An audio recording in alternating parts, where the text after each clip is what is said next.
while I'm waiting for confirmation, and I am going to try to like turn up the volume here a little bit because I know when I've listened to it, we're a little low, little low. So let us know if that's too high or if something's going on there. I have a big voice and I talk real loud because I am from the Caribbean.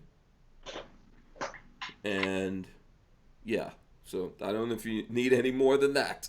But anyway, so just let me know how that audio is coming through to everyone out there, if everything's okay. While I'm waiting for those confirmations, I do want to remind you guys to go over to hankstrange.com, sign up for our email list, very important. Lola puts out newsletters and things like that, keeps you guys notified of things going on, sales, etc. You can also find deals and all that stuff on hankstrange.com, as well as the patches. Check it out. Everybody loves a good patch. So we got these patches on there. You can help support us. You can also go to Ballistic Ink. There's a link in the description. There's a link in the chat here and all that kind of stuff. Go to Ballistic Ink. They're selling lots of cool stuff. If you guys want to, I'll go on the website at some point if folks out there want me to. But they're selling sunglasses. They're selling, what is it now? I think I saw backpacks over at Ballistic Ink, right? They've got watches, there's t-shirts, there's all kinds of cool, awesome stuff that you guys can get over there, not just from me. You can get it from other people. You can help support a lot of folks in the gun community. Big shout out to Franklin Armory. Thanks so much to them for sponsoring the podcast. We appreciate that. I do have a video up on the BFS3C something 22 whatever. The 1022 trigger. I have a video up on that. You guys can check it out. So, all right, let's get into everything here. I think everything's good. Kathleen Music Lover says Hank is loud and obnoxious. Okay, that sounds normal. Okay, let's get this going here. I've been forgetting to hit the open, so I'm going to hit it right now. Welcome back Boom! to the Hank Strange Situation. All right, make sure you guys Lifestyles subscribe, of Locked thumbs up, and ring Loaded. the bell so you can be notified every time we go live. And we are live. You know what the deal is, ladies. Can we see the jazz hands? I shouldn't get any kind... Rhonda Mary, why do you not want to do the jazz hands? I have all kinds of tough guys come on this show, and they do the jazz hands, and you don't want to do the jazz hands, apparently. I'll get a participation trophy. I try. Yeah, we have to. It's an icebreaker. We're trying to take it back from the communists. Okay. We're trying to take back jazz hands. All right, so we are live. I hope you guys have your big girl panties on out there, because we're going to talk about whatever we want to talk about, whatever you guys want to talk about. This is episode 621 of the Who Moved My Freedom podcast. Like I said, my guests are, I'm going to start with Latina Locked and Loaded. Joanna, Latina Locked and Loaded, she's here. What's up, Joanna? Hey guys, all is well. Awesome. We had your, do I say worse half? Is that what I'm supposed to say? No, he's definitely the better half. So, really? Okay, all right. Because, people say better half. Like, if it was him, I would say, oh, your better half was on the show. But since it's you, so, I figure I'd just say the worse half. But, or whoever, is this how it goes? Whoever it is says the other person's the better half? Mm-hmm. Okay, that's the rule. I never hear Lola saying that about me.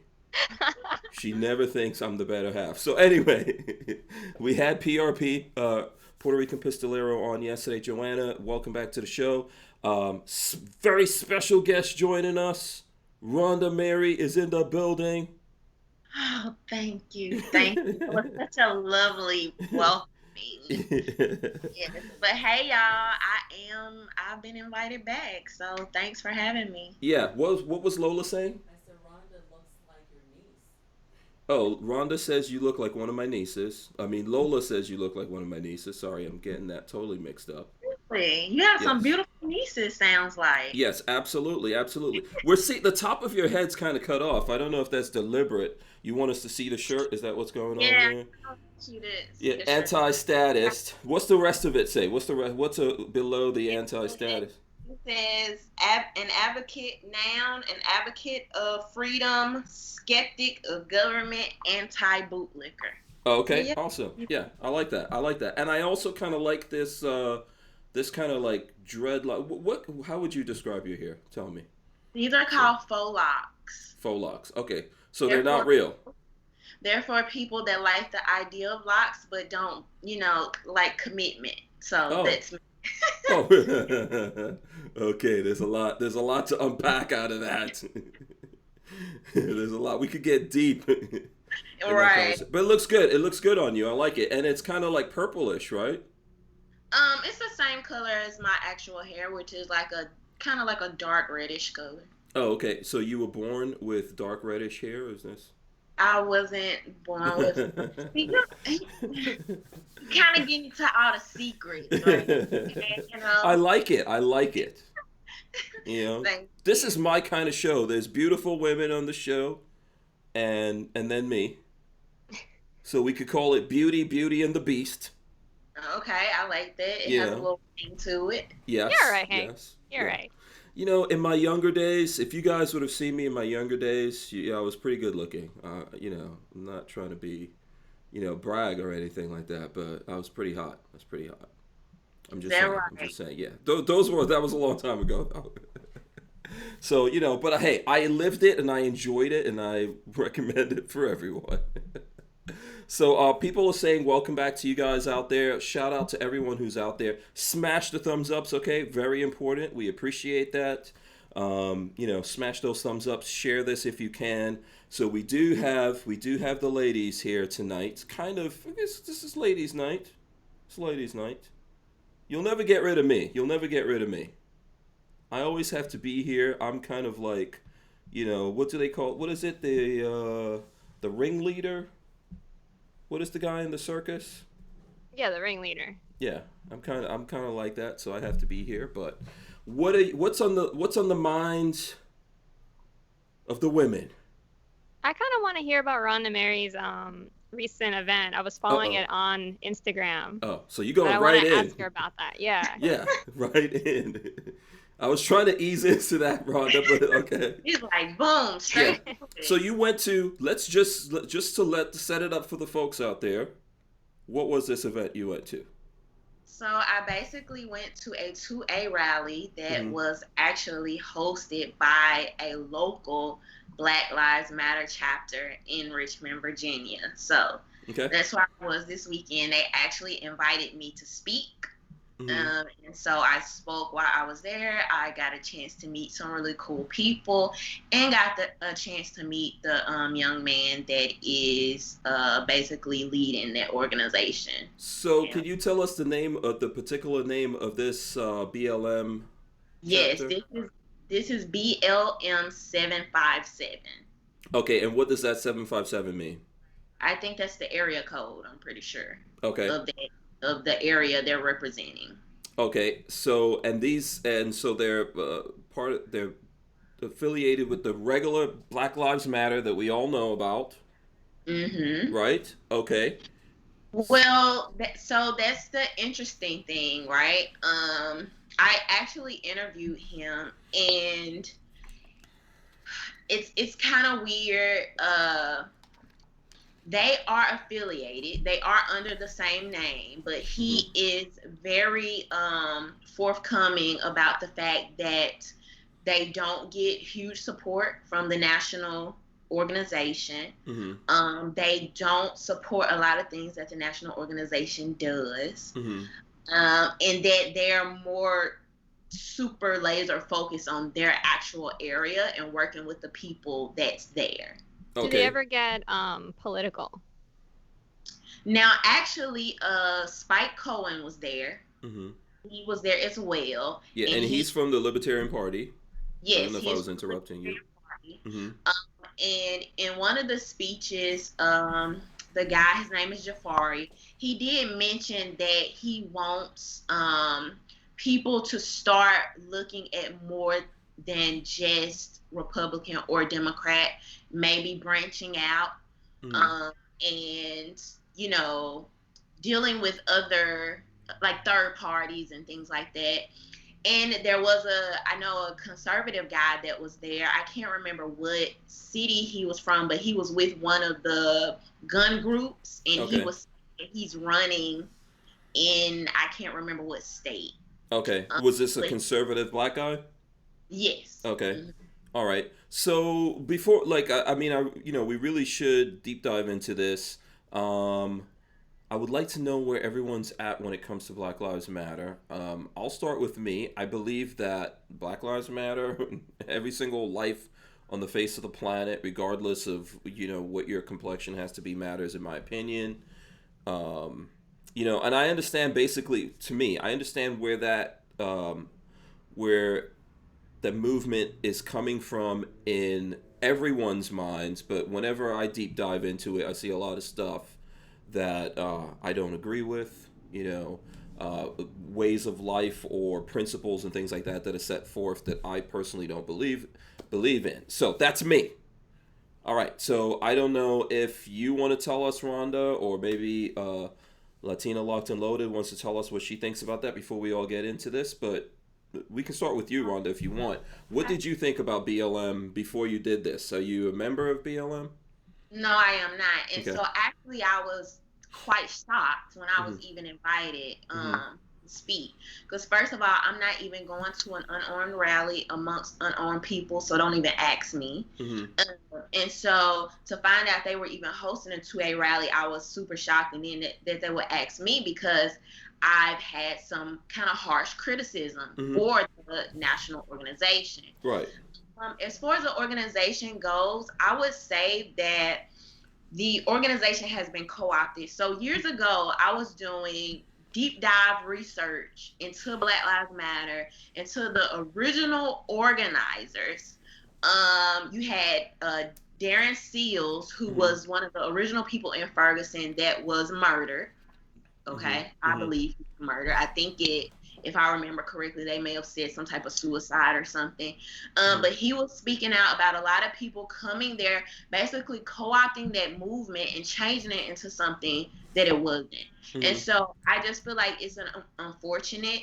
But when something goes that mainstream media, the chances of it not being co-opted is highly unlikely. And so I don't particularly care for the organization as a whole or how it's being shown in the media, but I do know that there are some people that have been to the rallies, been to the protests, that may not know some of the history and twists and turns of it. You may have some people participating in good faith under what they believe is protesting police brutality and things like that. So, it's a lot. I wouldn't necessarily say I'm just a supporter of Black Lives Matter. However, I do understand you do have some people maybe working with or that have been a part that aren't bad people. Okay. All right. I think I understand exactly where you're coming from there. Joanna, what's your opinion of Black Lives Matter before we deep dive Pretty into much it here? same. I obviously believe Black lives do matter. I have issues with the organization. Obviously, everybody knows of the political ties, the Marxist ties. I actually attended a Black Lives Matter rally right here in my hometown because I live pretty close to the city hall. It's pretty close by, so I walked to it. I checked it out, and I was disappointed that it basically turned into a political rally that has nothing to do with the movement. Obviously, there's the strange tie to the LGBT thing. I don't really understand why that's such a big thing I don't know if it's still on their website, but on the website they were focusing more on Black trans versus just Black people. So that kind of brings up the question, what about Black men? Why don't you care about Black men? So there's definitely problems with the organization that I have. And also problems if you really did care about Black lives, then why aren't you addressing things kind of I don't know if you saw that ad, the political ad for, I forgot her name, the girl with the red dress and shoes. I call her Kim K, but I think it's Kasich? Yeah, I think that's her name. Kimberly Kasich, yeah. I think that's a fantastic ad that brings up, there's been decades of a certain party, controlling these cities, and who are the people who are most suffered in these cities. If you really did care about Black lives, why aren't you doing anything for these, communities in these cities? So I think that it should be addressing. And I think that how much money have these organizations taken, and what are they actually doing for the communities? Right. I think there's definitely issues that as people of color, right, we all deal with. And I know I feel I don't know if this is what you were this is what you were looking for, but a lot of times when I see a lot of that message, I'm like, where's the pushback against all the black on black violence? You know, where's the pushback against all the people of color that are, you know, pushed into having abortions and things like that? So my thing is, I hear people say that often, and Mm-hmm. I don't think that's a fair critique. Mm-hmm. I think, well, I will say this: I Mm-hmm. don't think it's a fair critique on the initial premise of what the organization was supposed to be. Mm-hmm. What the organization was supposed to be was an organization um, to actually focus on police brutality, and so that Okay. happens to be the name they picked. Like, for example, my aunt has an organization, and the organization says something about like working with one community at a time or something Mm-hmm. like that. Mm-hmm. And I don't think it's fair for, if she's focused here, to be like, well, why don't you do this? Why don't you do that? That's just a name That she makes chose, sense. Yeah. right? Yeah. And so, but to Because be we do fair, have to focus on things, right? Ultimately, right, in life, we have right. to focus on points. And then, like you said, things get co-opted. And then by the time, in general, we all catch up to it, Yeah. the way it's reflecting, we don't like how that's bouncing off of us. Even though we might agree with like, I agree with the idea that there's, at least there's an issue here. You know, I agree with that, and I think that somehow we have to address that and fix it. There's different parts of that issue. Some of it is perception, some of it's reality. Right. Yeah, go ahead. I'm sorry. And so I do think now where the pushback does come is now when we're in 2020 and you have leaders from the national organization going on TV and saying, oh yeah, well, you know, this was really a trans movement, or we were always working on behalf of trans people. Now it's Mm-hmm. like you got people sitting at home like, okay, now what are we supporting? Mm-hmm. So I don't think it's wrong for an organization to pick a very, you know, just central thing of what they want to work towards or what they want to do. Mm-hmm. Um, but yes, then after when it's You see, I'm co-op, sorry. You said you don't think it's okay, or you do think it's okay. You do think it's okay for them to pick this one thing that they want to go after, or yes. okay, all right. Mm-hmm. Mm-hmm. But then when you have that organization that's co-opted, Mm-hmm. you know, such and such, I'm not gonna say the name because I don't know how it is over here at your channel, but Mm-hmm. drops a bag off for certain people, and it's like, all right, you know, Soros. You can say it. Rhonda, I'm just listen. saying. Rhonda, anything that you want to talk about, same thing, Joanna, anything you guys want to talk about. Look, there might be some people that get triggered or set off. The whole reason why I say you got to have your big girl panties on is we're not supposed to necessarily agree with each other. I'm trying to avoid the just preaching to the crowd thing, right? So we don't have to agree, you know, and I'm open to hear exactly how people think. That's what's important to me, right? For us to have those discussions. But we're probably, I think, we're safely all in the same zone of Soros, and it's you know, people realize that Soros has dumped a lot of money into Black Right. Lives Matter over the years. What, like $1 billion or something? Yeah. So it's been co-opted. You've had some stuff with like Colin Kaepernick co-opted the movement. A lot of people, including myself. I'm an immigrant, and my family gave up a lot to come to America. And you know, there's just certain things that don't make me happy. You know, I don't. It doesn't. I don't. There's problems, but I don't hold that against America as a whole or things like the flag. I think those should be the things that unify us, that we should all get behind. If we're trying, you know, either we're trying to burn down America and the idea of America, which I don't want to do. I'll rather fight for that, but fix the problems that we have. And then when people come along and their whole thing is to burn down the idea of what America is, I have issues with that, right? It's the same thing when it comes to like police violence, for example. You know, I grew up in New York City. I've had extensive dealings with police officers, members of my family that are police officers, all kinds of stuff, right? Both ways. I've had cops point guns at my head, everything. I think there's a problem there and we should fix it versus burning it all down. I'm sorry to interrupt you.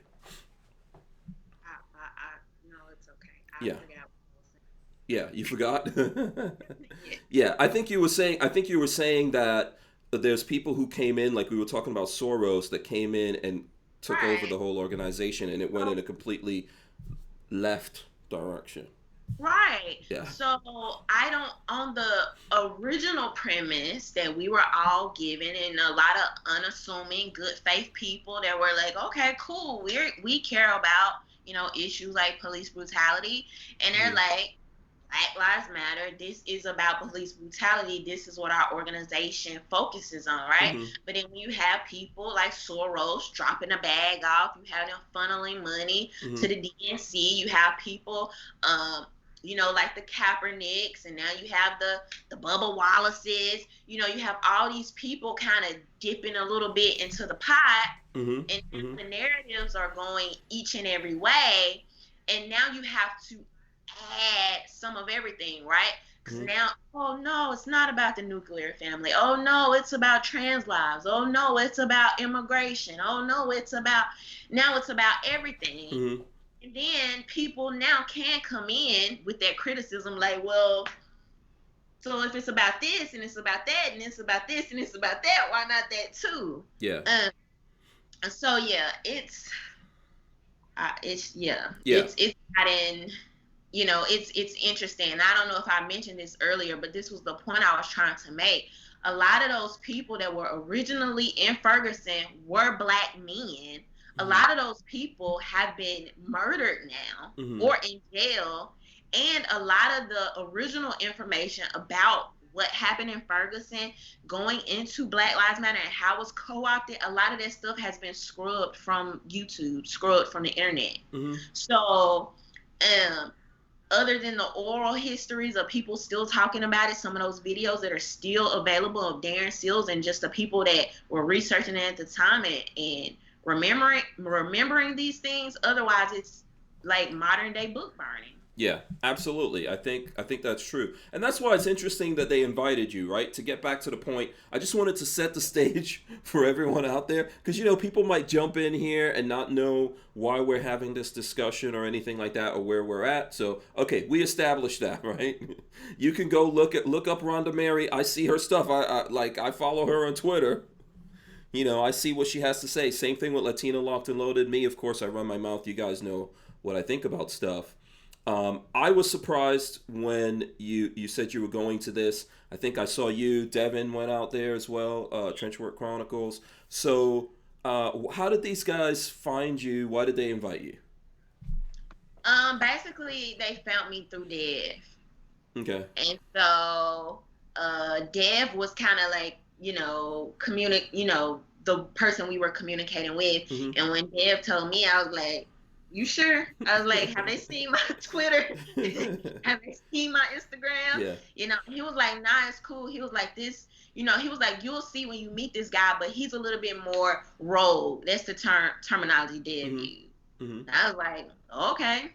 All right. And I went out there. Actually, it was a super diverse crowd. You Mm-hmm. had a lot of different 2A groups out there. I think you had the Black Panthers from Virginia. You had some of the Boogaloo Boys. You had Okay. it was another group I there. know Gorilla. Did Gorillas and Guns go with you, or you met up with him first? Because he was We here. met up with him. Yeah, he was shouting you out. He was here. I think he had to leave because he said it was his wife's birthday. So happy birthday to his wife. I think John Crump's wife also has a birthday. Happy birthday to Mrs. Crumpy as well. Sorry about that. So okay. So there were a lot of. So it wasn't just Black Lives Matter people there. There were There was some a other lot of groups mixed 2A, in. there Okay. was a lot of 2A groups Mm-hmm. there that came to support. And that's why I was happy to experience that moment, to see Mm-hmm. that like for my own eyes, because it kind of annoys me when people like get online and they're like, why doesn't this story go viral? Why doesn't the news media talk about these people? Why doesn't Black Lives Matter talk about this person that was killed by the police? Well, they do, but you don't know because you aren't there. Mm-hmm. So a lot of people, and the main people they were talking about were the similarities between Duncan Lemp and the Breonna Taylor case, and how to get rid of things like red flag laws, to get rid of things like no knock warrants would be helpful to everybody. Mm-hmm. So yeah, it was a lot of different people. Yeah, one of the problems that we have here, Joanna, feel free to jump in here anywhere that you want to. The media, you know, the whole idea of if it bleeds, it leads. They have their own narrative that they want to push. So I don't know anything about Black Lives Matter that the rest of us don't know. You know, Rhonda Mary may have some insights. That's why we're talking about this. But the media is going to take any group, and if that fits their narrative of what they're trying to push, they're going to push that one thing up there. And we honestly, we don't know, right? Because we're not on the ground fighting that battle every day, or even looking at that every day, because there's so much to look at. And then it seems like all of us now are on social media, so everyone's not even looking. They're putting their stuff out there, and they're like, how come everyone's not looking at me? Right? So, I'm sorry, Joanna, did you want to ask something? Yeah, I did. Okay. So this particular chapter of BLM, did you ever have a conversation with any of them about, or do any of them express their views about what's going on in, let's say, like Portland? I do know he didn't, nobody directly said anything about Portland. However, they did say some of the things they mentioned while I was there were, you see how far away the police are. They don't bother on protesters. They mentioned that this was about unity. The guy that was over it, he did say that I don't want any of the media people here to switch the headlines. We are all here together for the same cause. And he also said that it's like peaceful. It's about peaceful protesting. Mm-hmm. And so, no, he didn't call any of the organizations out specifically. He did mention that it's a lot of local chapters that don't like how the organization is being shown nationally, and they don't agree with a lot of the things that's going on. But he said he wasn't going to mention those other chapters. He will let them take it upon themselves. Yeah. Can you do you remember his name or something so we can look him up here? Yeah, I said it earlier, but his name is Jafari. Okay. Japhari. Okay, so it's Black Lives Matter 757. Yeah. 757 and JAPHARI.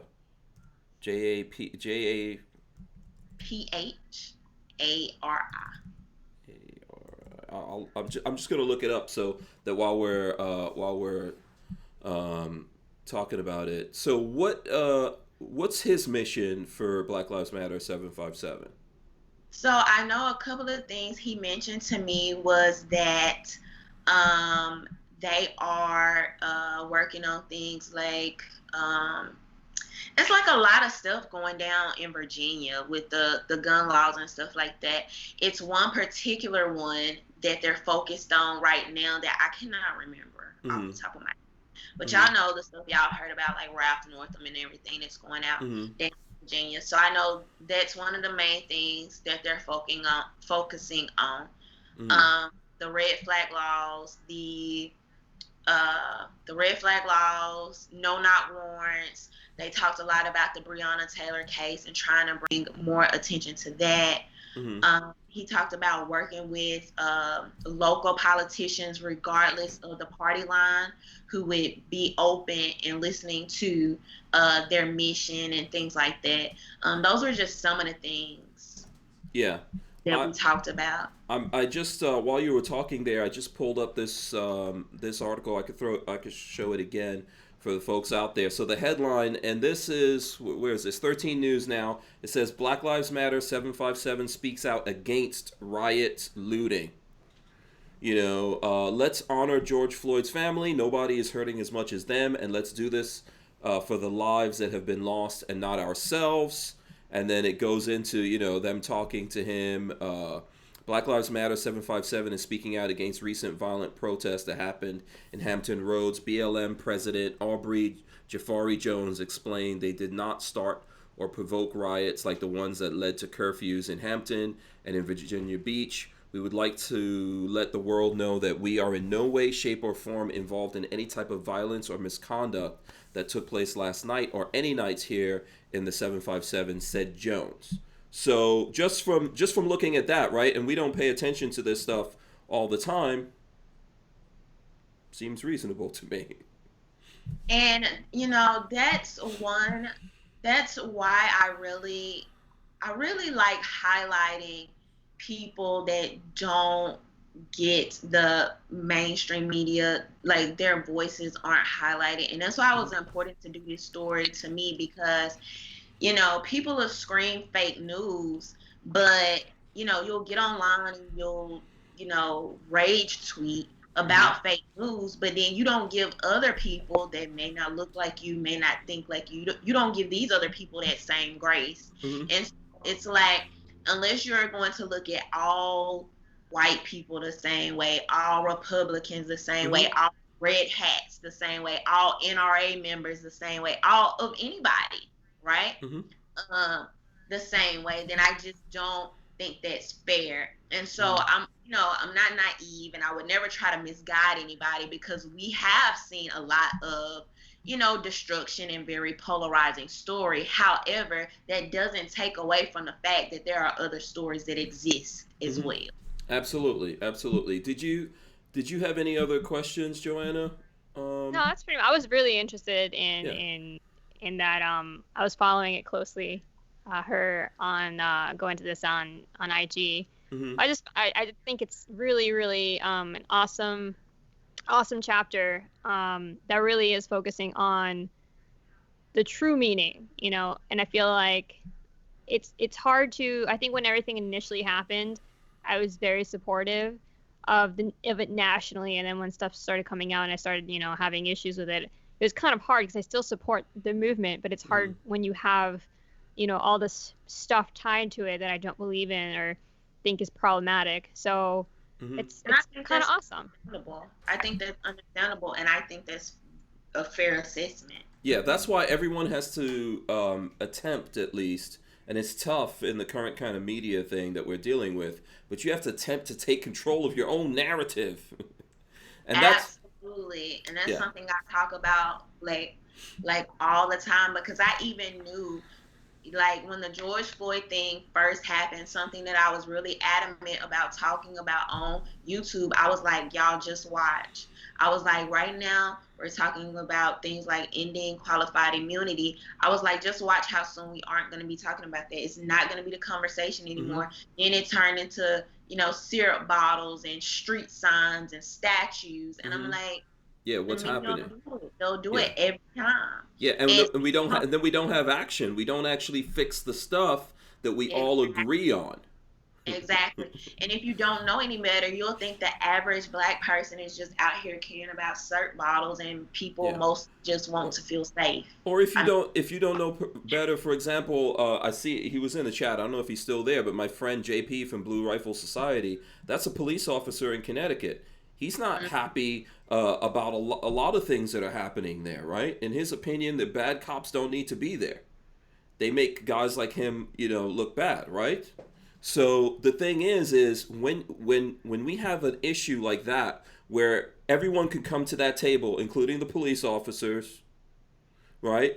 And we could go, yeah, this is no good. We should fix this. We shouldn't have no-knock raids. We shouldn't do this. We shouldn't do that. That's what we should focus on. Somehow we get sidetracked.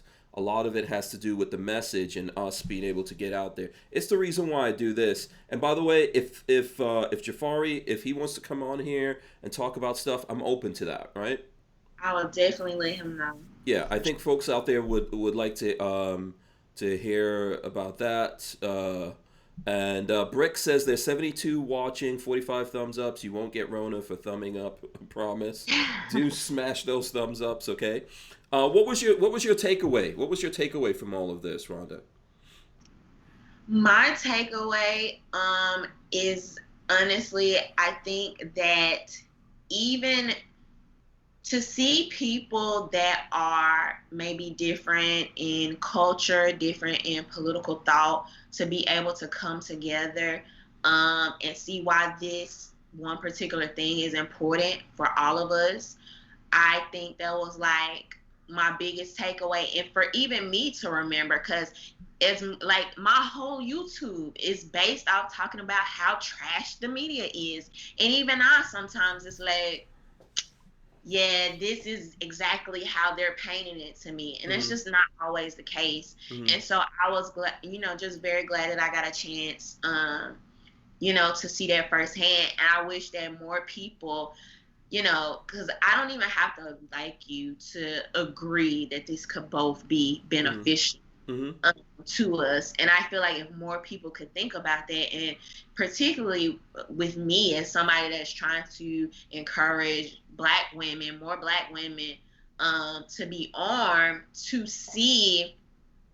be able to show the history of just gun ownership with black people in America and things like that, and to have all of that talked about there.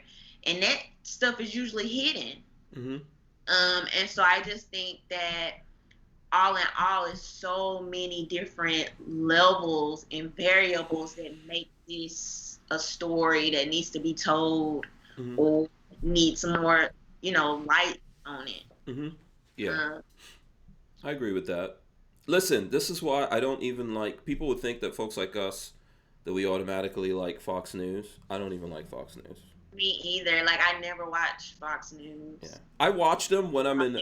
I don't have cable, so and I watch selectively things. So even I'll look at something from CNN if I want to see what that, if I'm looking at it on YouTube and I want to see what that thing is. I mostly watch Fox News if I happen to be traveling and I'm in a hotel, because I really can't stand like MSNBC and all that kind of stuff. And then I'll look at Fox News because at least I could look up every now and then and see some attractive ladies. I know that's probably misogynistic and terrible of me, but I am a man.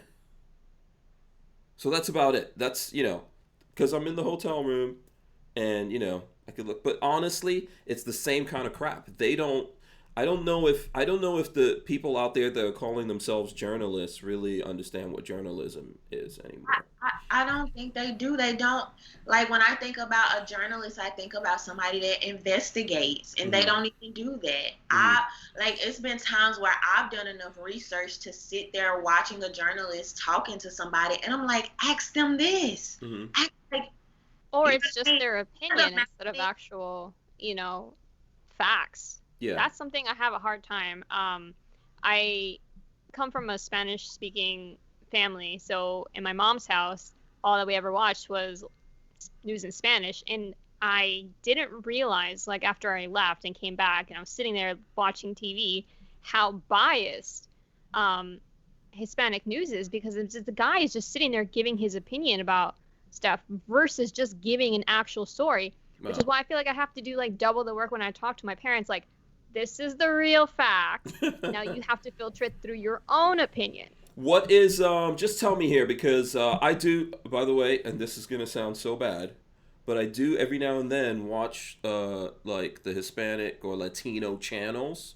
Guess why? Because of novellas? Women. Because there's beautiful women, big boobies, it's like, what can I say? And I understand half of what's happening. I can hear Spanish better than I can speak it. But I'm not looking at it as much as you are. Where are they skewing to? Are they like... Oh, definitely left. Okay, all right. Definitely left, for sure. So there's Not no even, like investigative pretending. reporting even on that side? They pretend to. Okay. But it usually ends up being like, I like to watch news from all perspectives. I prefer independent journalism. I love Tim Pool, for anybody who watches him. He basically dissects all the news that's out there every day and, kind of just gives you the entire story. So I kind of like to do that on my own too. I check out the articles for The Atlantic, and I also check out Breitbart News. So I try to look at everything. And it's interesting, you see the same story filtered in a completely different way. And you realize at the end that the truth is somewhere in the middle or not there at all. So it's quite disheartening once you start seeing the spectrum and that some people are only seeing one or the other, and then therefore don't have the opportunity to make their own opinion. But yeah, Hispanic news definitely tends to shift towards one direction. Yeah, you should try looking at like African news sometime. It's funny. Okay. Yeah, I'm just saying that's completely random, but I'm just saying. Rodney Brady says, I'm getting this comment in. He says Fox does not have dope chicks on, Hank, nor does the other mainstream news stations, which is probably true. It's probably true. You guys are way better looking. Oh, thank you. Yeah, see that? That's called pandering. That's called pandering. We still appreciate a compliment. It's all good. It's all No, good. listen. For the reality of it is that there's not even that is really a thing, right? That's not really even a thing anymore. It's so disgusting when someone's trying to force feed you something. You know that we could tell this. We're human beings. We're living in the world. So, and I know there's some people. I think that what everyone's done. I don't know. The easiest way I could describe it is this. When I first came to America back in the 80s, there were less radio stations and TV stations and stuff like that. So on the radio, you would hear hip hop and rock and roll and this thing and that thing kind of coming from the same station. Maybe you had to listen at certain times of the day and all of that, or they mixed everything in. There was pop, all of that. Now, when you look at radio and satellite and all these different things that exist, everything is just sectioned off. Everyone's in their own section. They know exactly who's listening to that. They know all the demographics about them and all of that. And they're just talking just to that one person. And I think the result of that, it's making a lot of people who do buy into that, just like they just have a single, they're just single-minded on stuff. So there are people who buy into that and they listen to that every day. But that's all they see, and they can't see. It's like you got on blinders, and you can't see anything else. A perfect example of that, and one of the things, and I'm just bringing this up. This is like one of the things that I had here before we jumped into this. Did you guys see that? So the the Republicans are going to have they're going to have their convention coming up, right? Democrats' convention's going on right now. I'm not looking at any of that. Republicans are going to have their convention. I'm not going to look at any of that either, by the way. So, but here's the funny thing. Here's the funny thing that I want to talk about to bring this back to gun stuff, and I'm just going to share this up here. This is up from BBC News. U.S. couple who pointed guns at BLM protesters to speak at Republican convention. That's cute. I thought they were Democrats. I have no idea what these people are. They probably are closer to Democrats. It says a husband and wife who pointed guns at racial justice protesters in the U.S. This is the BBC News, so we know where they're coming from, right? Will reportedly appear at the Republican Party convention this month. Mark and Patricia McCloskey, who are both lawyers, were filmed brandishing weapons at demonstrators marched along their private Missouri street in June. And it goes on, tell all that stuff. I don't think the woman's going to be, I don't think that Patricia McCloskey is going to be there, but her husband's definitely going to be there.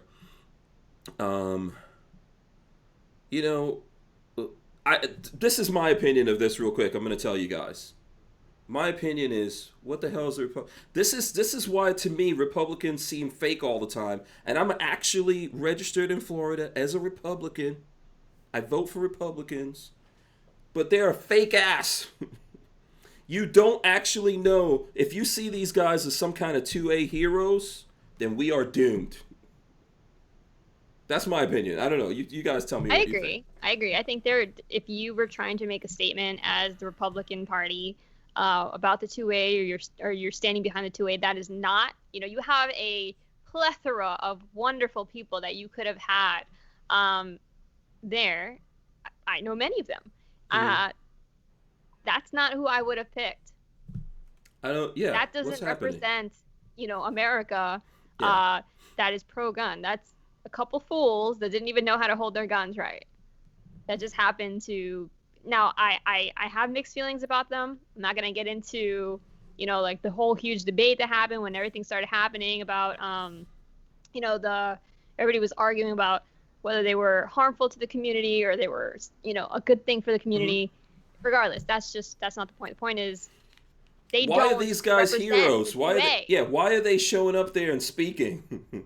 Who are they talking to? They're lawyers, like you said, probably Democrats. They're lawyers who are suing gun companies. They had guns that were not, either one was not real or not functioning, the other one was not loaded. There's so much bad stuff. Go ahead, Rhonda. I know you look like you've got an opinion on this. I'm literally like disgusted and annoyed. I'm still at the point where I'm hoping that this is fake news. I'm hoping somebody just made this up to, drum up some type of viral energy or whatever the case may be. Mm-hmm. But this is literally exactly what we talked about the last time I was on your show. And I talked about,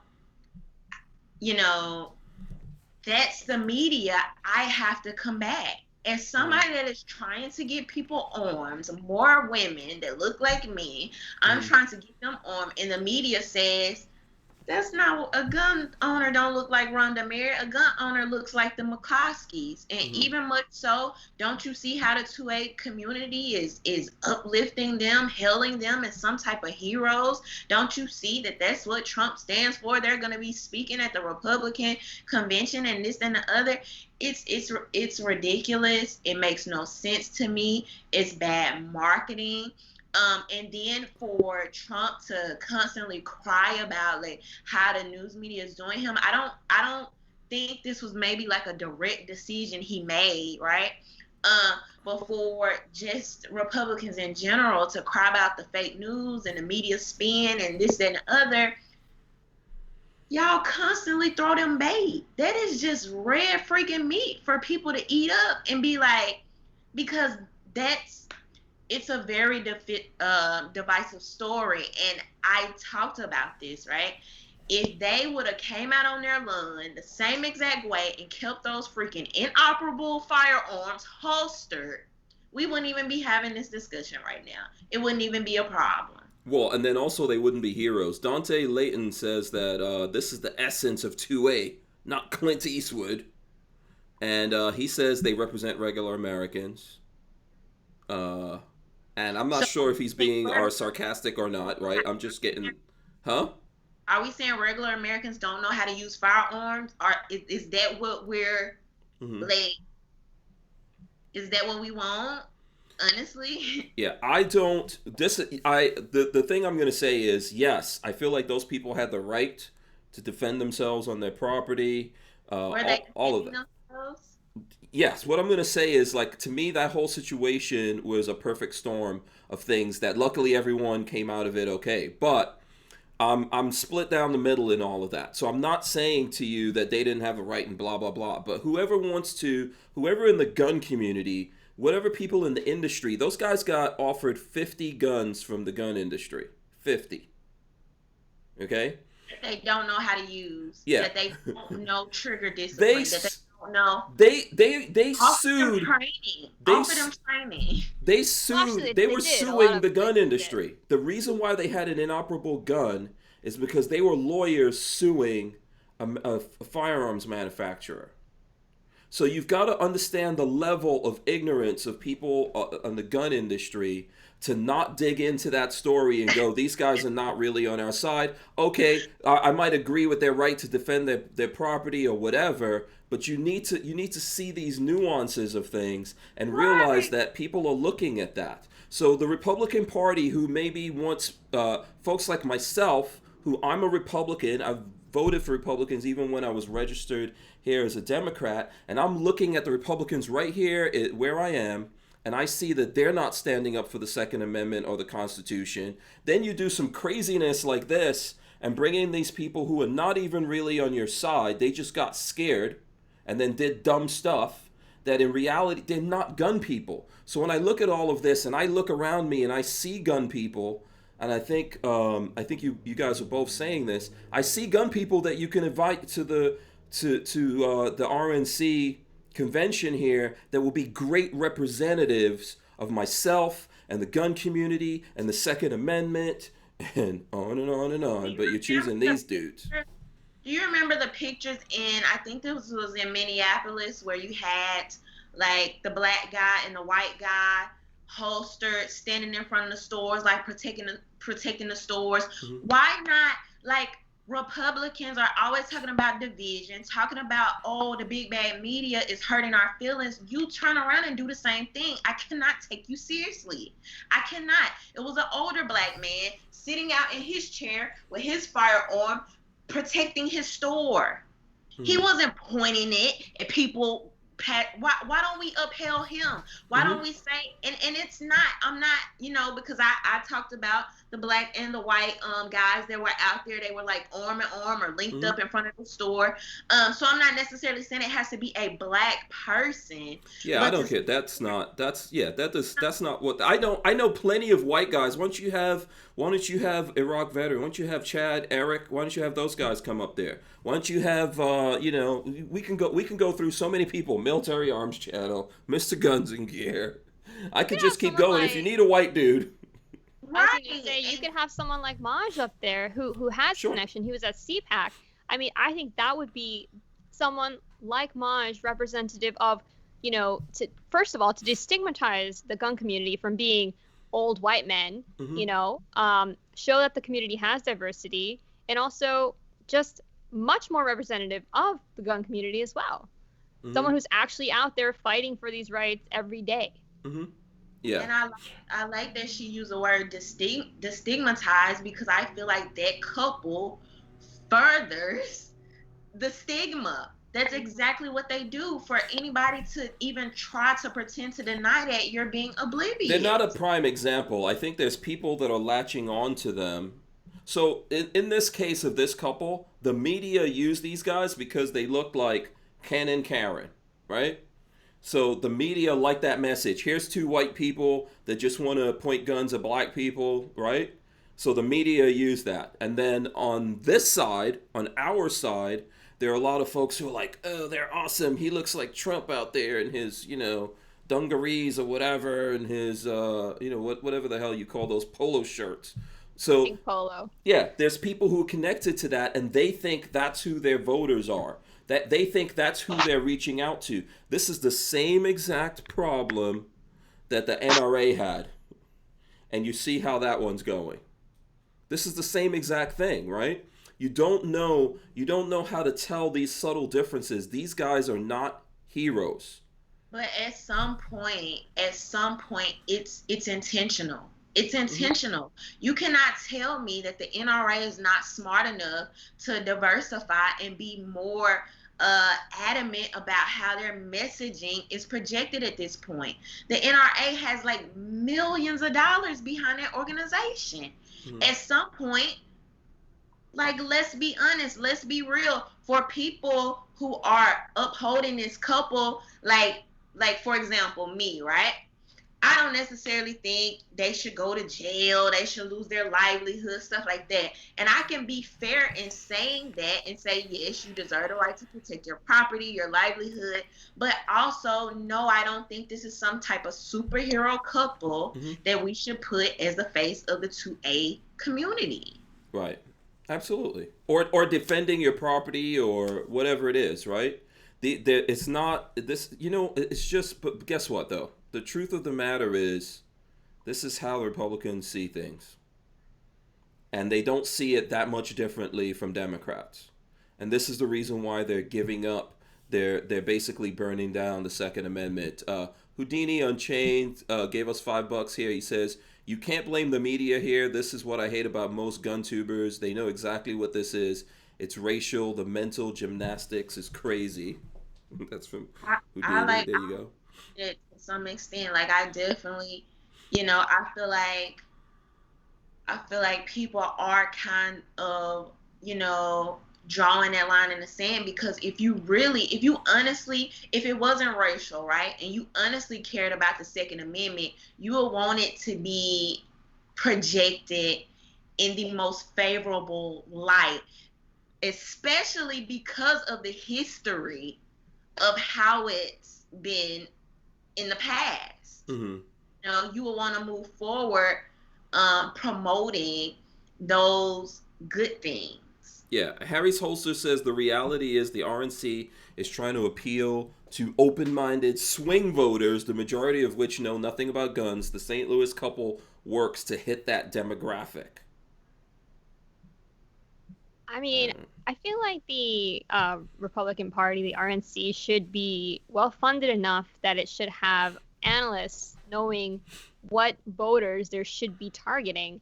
And I think, I don't want to make this about race, but I think one of the things that are up for grabs is the minority voters. Okay, so I feel like it isn't about race, but it isn't. I don't know. I don't think we're looking for Ken and Karen from Middle America. I don't know if they're the real ones that are being contested here. I think there's lots of examples. It's easy to find examples of people. If I don't know if race is a thing. It could be a thing. Maybe it's not a thing. But there's lots of examples of people who use the Second Amendment to defend themselves. That there's not necessarily all these complications that go along with it. And the reality is who you're talking to. I think the people who they're talking to specifically are the people who you're going to see even out there like, oh no, this is awesome. I want to see those guys. They're heroes. That's the problem. That's the problem with what's going on here, right? That's the problem with what's going on here. If you see those guys as heroes, you think they're heroes and they're representing you. That's why you keep losing your Second Amendment. Exactly. People have the right to support, whoever they like. Mm-hmm. But don't moan and complain. Don't freaking B-word when the media portrays you a certain way because you're giving them the reins to do so. So, my thing is pick a struggle. It can't be both. Either that is who you are. Those people are the representation of who you are, or they're not. It can't be both. Mm-hmm. Yeah. I just think that we have to, it's a lot of things here. I don't see these people as just some people. I get it. I understand 100%. If you're looking at it just as, oh, someone came on their property, and I see lots of comments out there. Someone came on your property, you came out there and defended yourself. It doesn't matter if the gun wasn't real. It doesn't matter if you're pointing it at people. It's your private property. None of that matters. These guys are awesome. Okay. Just go ahead and rock and roll with that, and then wonder why later on the same people who organized this and threw those guys up there and got you to go, yeah, they're doing it because you're looking at it and you're cheering for those people. You're like, these people are awesome. That's what we all need to be. And all they're doing is getting that out of you, and then they're gonna once you vote for them and put them in there, they're not gonna do anything for you. And then at some point, you're gonna want to come back to people like us. I'm not saying like us because of what skin color we are. You're going to want to come back to us and tell us, you got to fight for this. No, you are supporting that nonsense. And at the end of the day, they look at that and they go, yeah, this is all we have to do. These people are idiots. We could feed them anything. They're just going to eat it up and say, please, can I have some more? And you're the stupid ones doing that. And when there's actually people out here fighting for the Second Amendment and trying to make this real and convince these people to stand up, there's going to be nonsense going on. That's exactly what's happening with the NRA. Everyone just gives their money to the NRA, doesn't pay any attention to what they're doing, and then when things go bad, they're like, oh man, these guys are persecuting the NRA. And then you give them more money, that they're just like, look at these idiots. They just keep giving us money. We got to keep balling out here. You're not seeing this properly, and you're wondering, why is everything still sinking around me? Right. So, let's see here. Lola says that the fact that the industry donated 50 guns to the couple is shameful, and it speaks even more to the fact that it's all about sales, especially now that sales are rampant. I think that's, Yeah, these guys are rich and wealthy individuals. They didn't need the donation of 50 guns. That would have been much better serving other people. I think the best thing, the loudest thing should have been, let's get you guys training. Let's make sure that you know what to do in this situation and what not to do, so you won't even be in the legal side of this or having the legal ramifications of this. That would have been the right call, and that would have made people look like, Okay, so we do want people to protect themselves. We want people to protect their property, but we want them to do it in the most safe and responsible way. I think, in my personal opinion, the thing to do here is use this as an example. There's no one in this case, in this situation that went down, that I want to represent me. I'll just be honest. If you're just tuning in the beginning of this, I don't agree with Black Lives Matter. I don't agree with why those people were protesting on private property. None of that. I don't agree with these guys either. These are not gun people. They're not gun people. If they were gun people, they wouldn't have gone out with an empty AR. They wouldn't have gone out there with a non-functioning gun that they had because they're suing the industry. And then let's admit, right? Because I mean, you kept using this word defend, and I'm trying to just see how that plays here. Because what are you defending if your firearm does not work? It's inoperable. You are intimidating, defending. Yes, that is a point. I mean, that is a point. But I mean, there's the reason why I'm not. You're right on that. But the reason why I'm not focusing on that, I'm trying to get people to understand what they're missing here. What they're missing. This mayor that everyone was going to protest, was this a Republican mayor or a Democratic mayor? It was a liberal. It was a Democrat mayor that they were going to protest. This is what you have to understand. This neighborhood, this community, do you think the people there were liberals or conservatives? They're liberals. What happened to these guys is they got scared because a bunch of people are coming down their street. A bunch of people, that they're like, oh, what are these people? What's going on here, right? But who are these people? How scared are you if you go in your front yard with an inoperable gun? Like, I have to keep saying that, Hank. That's true. Because some people just want to be naive, and I'm not going to sit here and lie. It doesn't make sense. If you're deathly scared, oh my God, the Black Lives Matters are coming to get us. Listen, the same people who are arguing what you're saying, I'm not arguing it, right? But the same people that are arguing what you're saying, they'll look at someone that says clip instead of magazine and go, oh, what are you talking about? It's not a clip, it's a magazine. They're going to have that same conversation. But if you try to tell them these people went out there with guns that were not real or loaded or functioning, like, so what? Freedom. Nothing happened to them. So they weren't. So is that what you want? Because you're going to eventually wind up with Democrats just going to you, listen, you don't even need real guns. You don't need real guns. We'll give you some pieces of wood, and you can hold on to those pieces of wood that look like guns, and then everything will be fine. Every time you feel threatened, Yeah. Harry's Holsters, let me get some of this in. I see there's lots I hear the comments clicking through here. Smash the thumbs up, smash the thumbs downs, whatever floats your boat.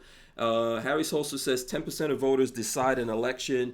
You can turn a smaller percentage of the white and Hispanic vote and get more votes with less effort than appealing to the black vote. Makes sense.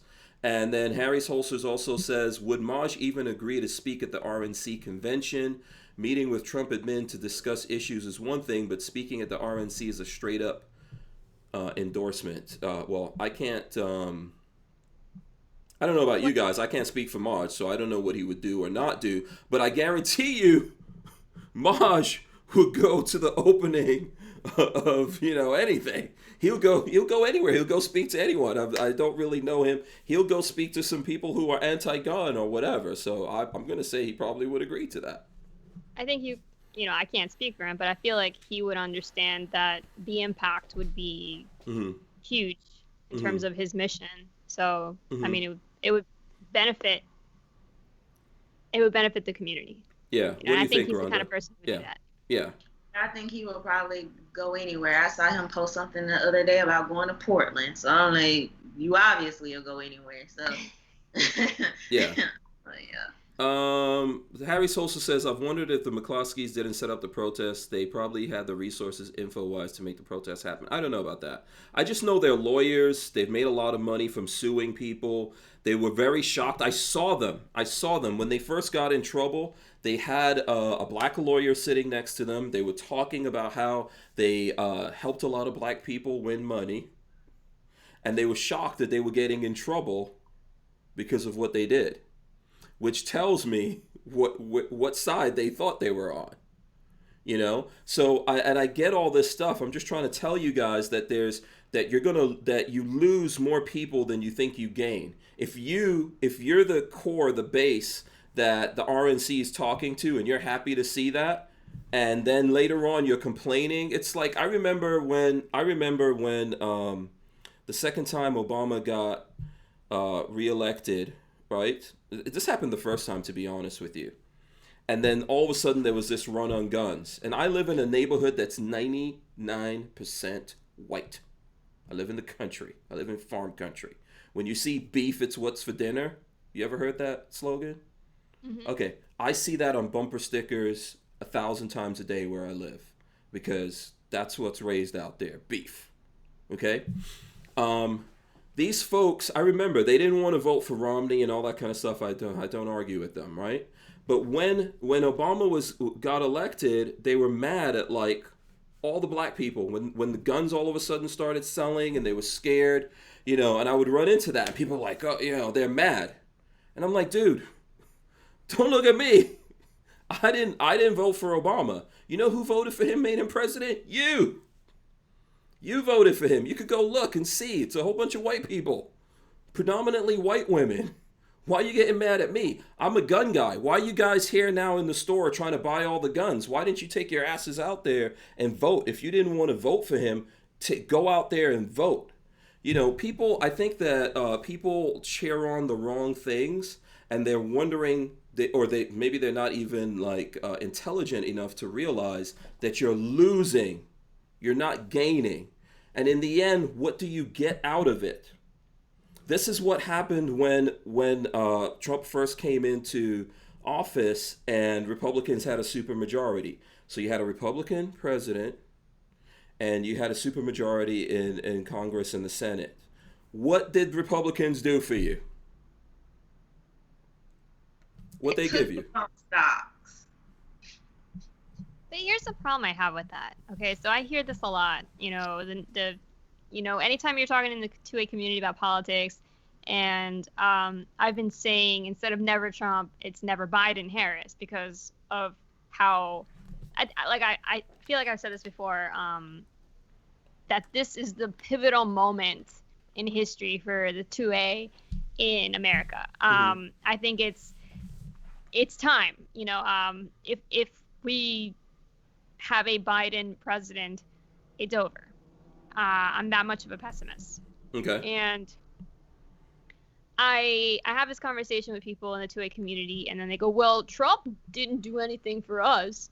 He banned bump stocks, et cetera, et cetera. He's never been there for us, yada, yada, whatever. Okay, I get that. But so either people are not going to vote, or they're just going to, vote for someone else. Mm-hmm. And I understand that. Mm-hmm. But is that going to end in a greater of two evils winning? Mm-hmm. Because Biden and Harris, they're not, sugarcoating it. There will be no more guns, pretty much.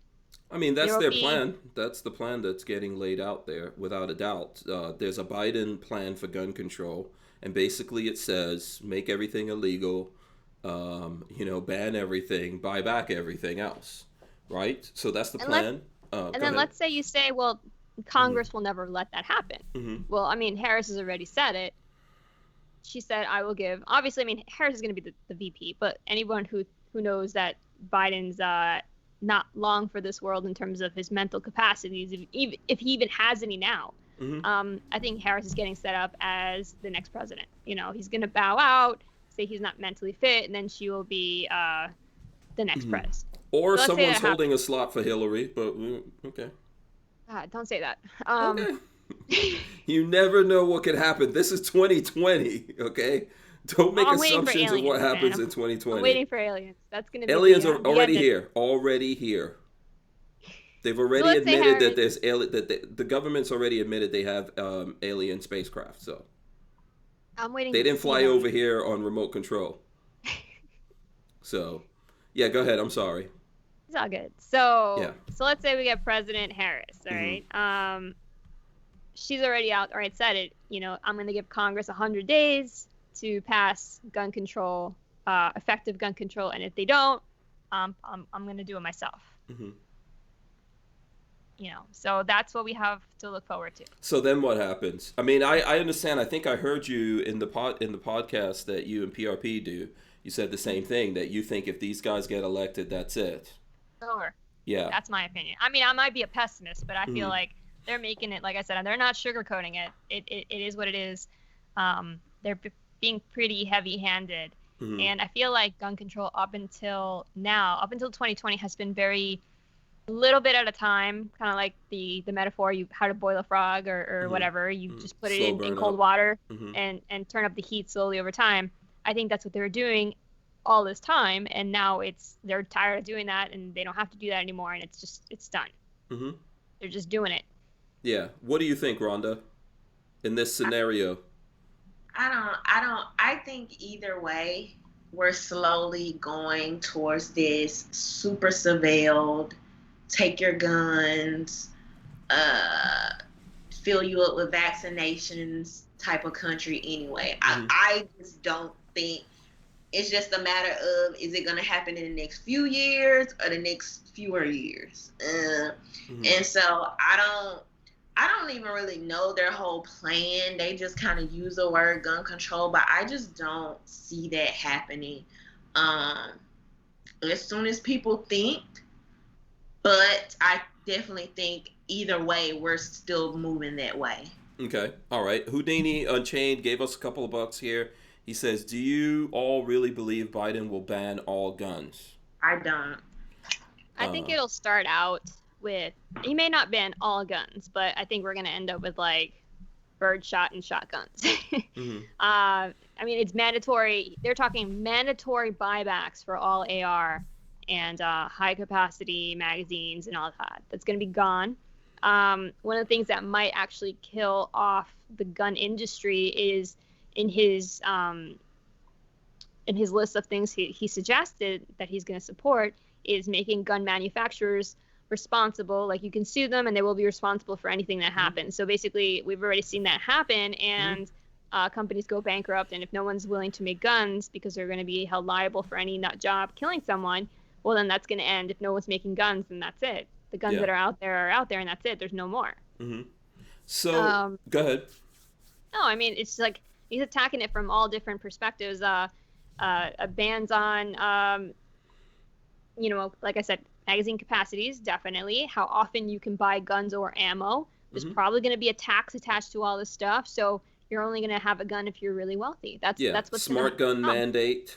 So if the government, if Biden gets into office and he says, all right, turn in your guns, are you guys like what's your plan? I'm not turning a damn thing in. It fell off my boat. Whatever.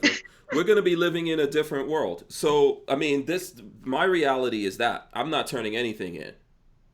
I'm not doing it. So yes, they middle of nowhere and make a big hole. Yeah, he could get elected. It could be Biden, Harris in there. They could Democrats could have a super majority. I promise you, for anyone who thinks that I'm voting Democrat, whatever, you don't even know me.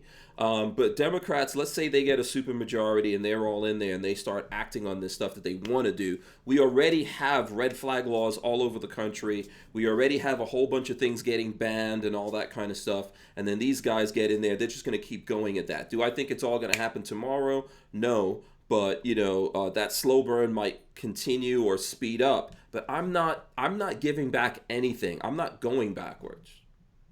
That's the way that I feel about it. I'm just not going backwards. So whatever that comes down to, it's going to come down to. We're just going to live in a different world. But everyone needs to realize once we start fighting, no one knows who wins in the end of that.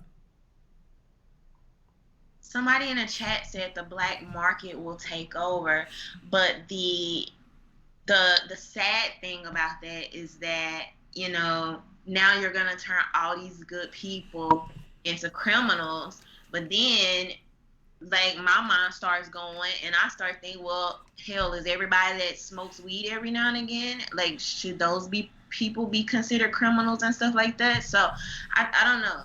Yeah, I would like to decriminalize that, but I think that I see a lot of people saying that there's whole states that won't comply. I believe that.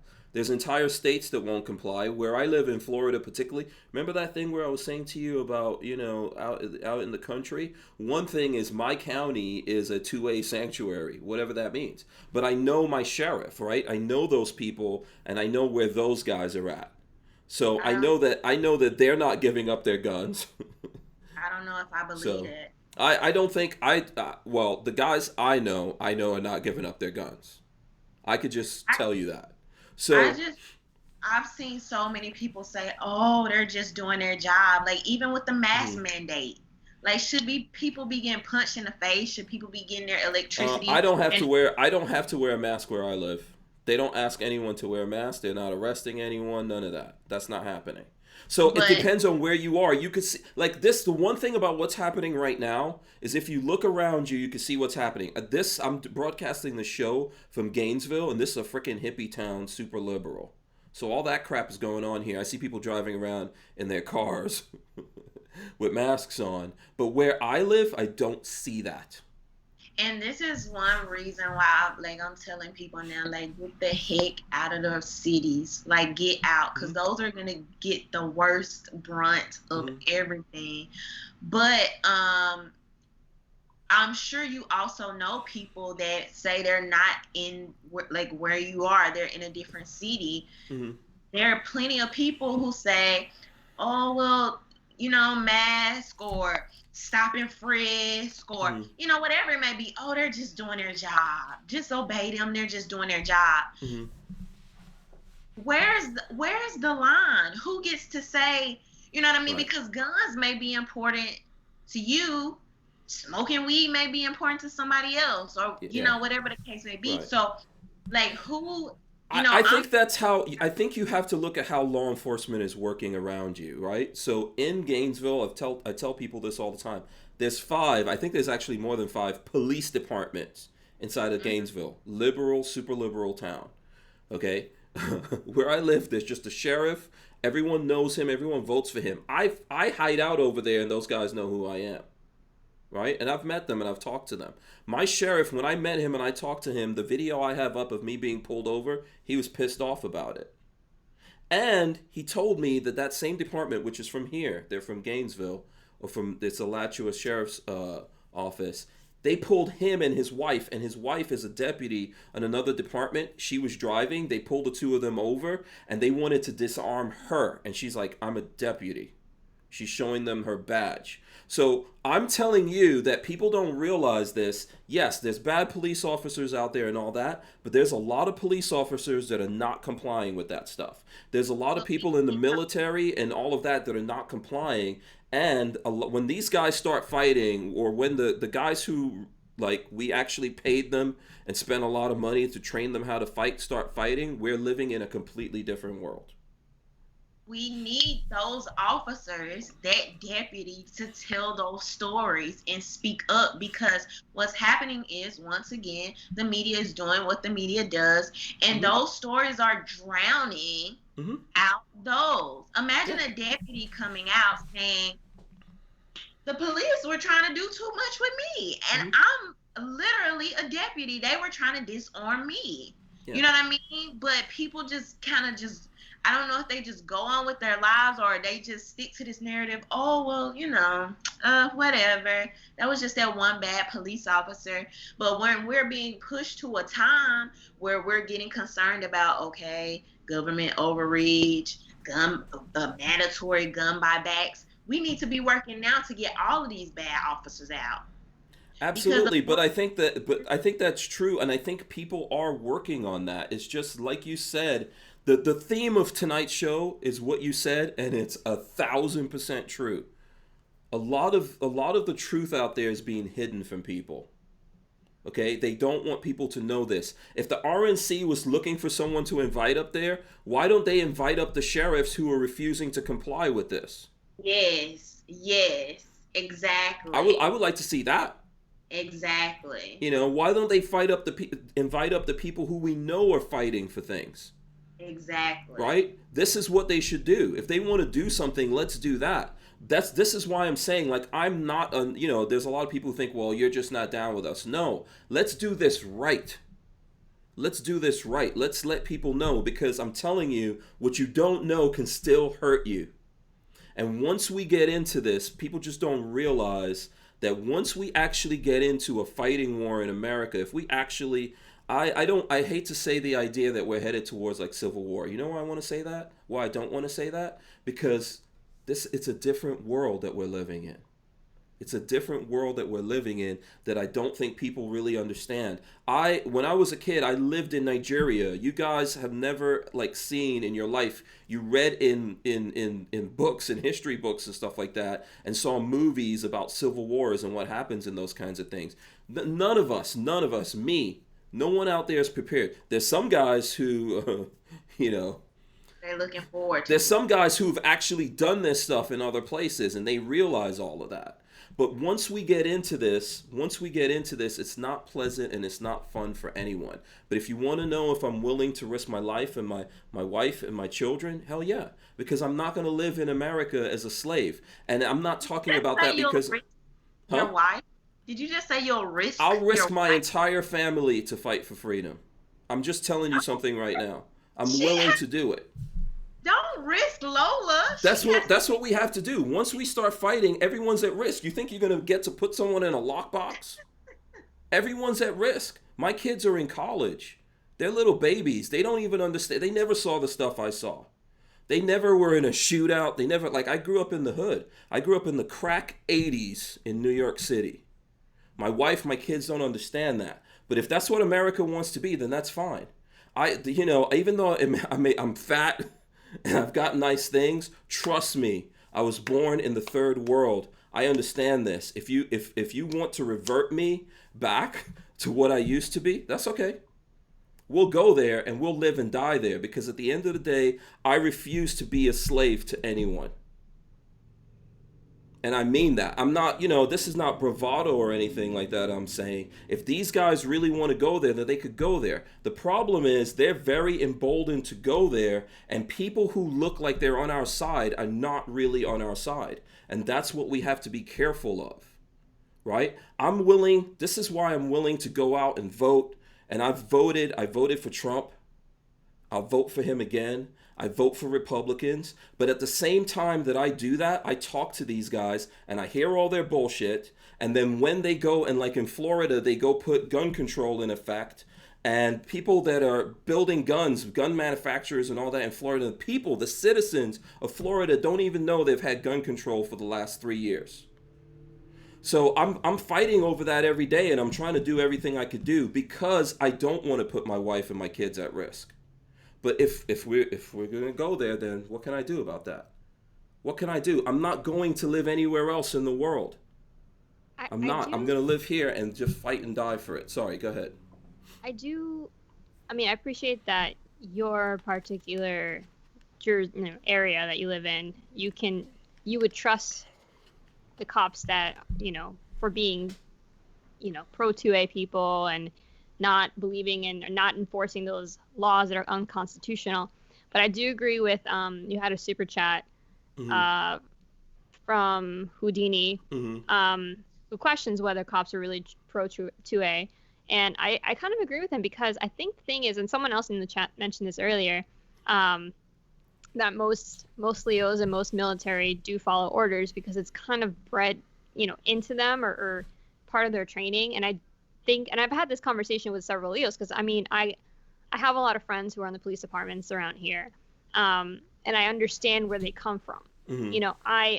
I beat on cops a lot for enforcing not unconstitutional laws, but at the same time, I hear from their perspective, it's like, oh man, I got like 5 years left until I retire. I'm going to lose all my benefits because I said, why don't you just walk away? Because they'll say it. They'll be like, I don't believe in any of this stuff. I'm like, well, then walk away. It's like, well, I stand to lose a lot, both financially and like benefits wise. I can't do that. So I understand from their perspective why they do this stuff. They'll lose their job. And that might be the only thing supporting their family. So I think that is asking for a lot for some people to just assume they're going to just say, this is wrong, I'm not going to do it. Because I think a lot of people will not put their lives, will not give up their livelihoods and put themselves first instead of something ideological. You know what I'm Okay. saying? So let me read exactly what he said. He says, if cops are so pro 2A, then why do they have immunity whenever they shoot and kill someone who is armed? Look at Ryan Whitaker. Don't risk Lola's son. That's what he put. Okay, I appreciate all that. I sacrificed for my family a long time ago. You guys don't realize that. Like I said, I live in the freaking country. What do you think we had to give up to do that? When I met Lola, we were living in New York. When we had our kids, before we had them, we moved to New Jersey. It was no better. But we gave up money, all kinds of, my family, her family, to live where we live now. I did that for a reason, because I don't want to risk my family. That's what I'm trying to tell you guys. Ultimately, you have to put actions behind your beliefs. So whether you see me doing those things or not, I do that all the time. That's why I live where I live. That's why I would never live, and I'm not trying to say anything about you, Joanna. I would never live where you guys live in Florida. Why would I do that? I don't trust the cops. Yeah, I down expect here. those guys. I expect them to do that. I'm not surprised that this thing happened to me here where I am in Gainesville. I'm here because I have to be here, but this is not where I live. I live out in the country. When we end this show, Lola and I are going to drive in 2 separate cars for 35 minutes to get back out to the country. Okay? And we do this every night. That's a sacrifice that you may not know about that I do. And when I went to live out there, we were living in West Palm Beach. And a lot of people were like, man, you're going to go live out in the country? They're going to burn crosses on your lawn and all kinds of nonsense that never happened. But out there, it's completely different, and this is what you don't understand. This is what you don't. So that's my first line of defense. I would not live in the city. I come here because I have to. And trust me, I come here prepared to fight my way out of here if I have to. But I know why I'm doing that. But if it comes to it, and people say, no, we're taking these guns back, it's not just me. There's other people who are going to go, no. But if you're living in a city somewhere and you expect to find a lot of those people, good luck to you. Because where do those guys live? Where do you think they're at? If you want to have backup, if you want to have friends, then you got to go where they are. You know, that whole thing like, oh, when I get in trouble, I'll come out to where you are. No, that's not how it works. You're probably not going to make it out there. So if you're really thinking about this, you want to do it. Trust me, my wife is a pharmacist. She doesn't want to live out in the country. Okay? That's not what she wants to do. But we live out there for a reason. It's because of what you guys are saying. I don't want to risk my family. I want to be somewhere where I could be me. There's people out where I live, sometimes they call the cops on me. Those guys know me. I'm just telling you something. They know me. They show up there and they're like, hey, someone called us. We know what you're up to. Everything's all good. They hang out. They talk to me. Here, these guys will try to take it. It's the location. It's where you're dealing with the politics of the people. So the first thing you need to do is avoid that. If you live in a city and it's run by Democrats, it's like you were talking about the young woman that did that commercial that went viral. If you live somewhere where these liberals are running it, what do you think's going to happen to you?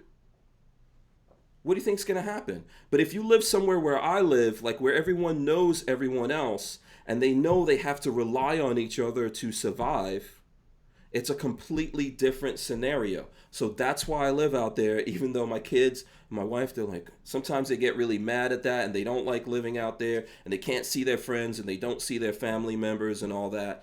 That's a sacrifice that we're making. But ultimately, your back's going to be at the wall and someone's going to go, nope. It's going to happen one way or the other. That someone's going to go, yeah, we're taking these guns back. We're saying you can't do this thing and you can't do that thing. We're right now living in an America where Trump, who I voted for, and probably everyone who's listening to this voted for, made a piece of plastic that's no different from this. Okay? Just in a different form, made that piece of plastic a machine gun. Trump did that. Executive order. Okay? And you guys just went for that. So now, anyone out there that's found in possession of that piece of plastic, that's mandatory 10 years in prison, right? What is it, $100,000 fine, whatever the hell it is. You become a felon, you have this fine, now the government owns you. You guys were okay with that. You didn't do anything about it. And so that's my thing. People, like, I don't know. I see people talking online like, oh, I would never let them do this, or, you know, blah, blah, blah. don't tread on me. And I'm like, I don't know. I mean, hey, I take your word for it, but a lot of people, like, I just don't believe them. I don't Trust me. believe them. Listen, Already I'm not happened. trying to. I'm not trying to incriminate anyone, but yeah, there's a lot of people who won't comply, and you guys don't know. It's back to what you were saying, Rhonda. I meet people all the time, people that you would be surprised. A lot of black people. If you're a white person out there and you think only white people care about the Second Amendment, I know lots of black dudes who are like, dude, they're gonna take my guns from my cold dead hands.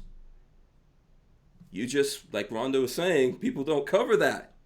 They don't cover that in the news media, right? If those guys aren't out there talking all the bravado and doing stupidness, then you don't see them. If you only see some guys who don't know how to set up their guns or do this or do that that you can laugh about, you assume everyone's like that.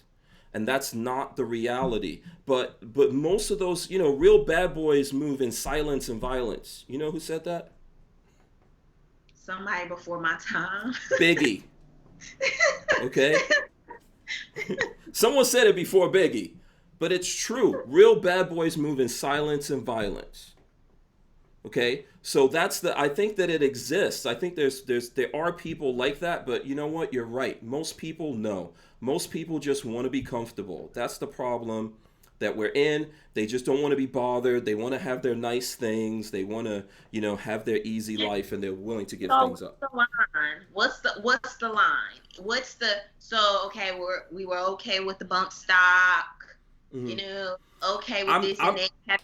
My line has already been crossed. My line's already been crossed. We're past my line. We're past my line, but I'm still here talking because this is what I could do right now. The time things may change. This is what I think that Joanna says that she's worried about, and I understand it. But we are not promised comfort when we come into this world. We're not promised that. So I want to know what's the line for most people. Can they take magazines with a certain capacity? Can they take?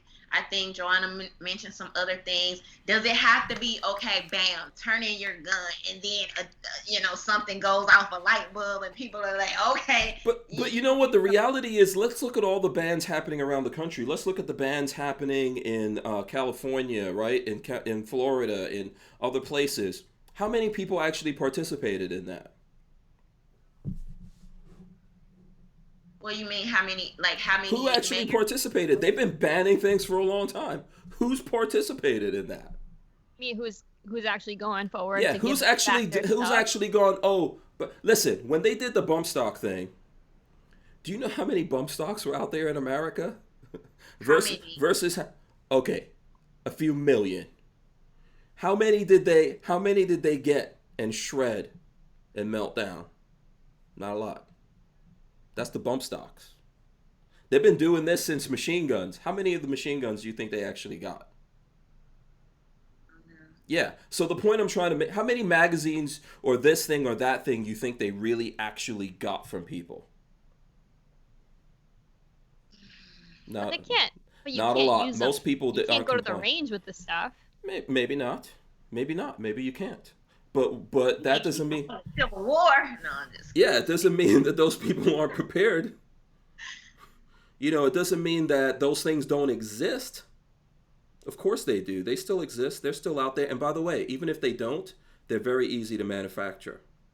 The genie is out of the bottle and they can't take anything back from us. It's all mental. This is all mental. It's like the elephant that you raise him. The story about the elephants, they put these things that dig into their legs on them to train them, and they feel this pain even when they're little baby elephants, and they whip them and they do all this stuff, and then by the time they grow up, they could just put a little tiny string around that big massive elephant, and he thinks he's still in chains, right?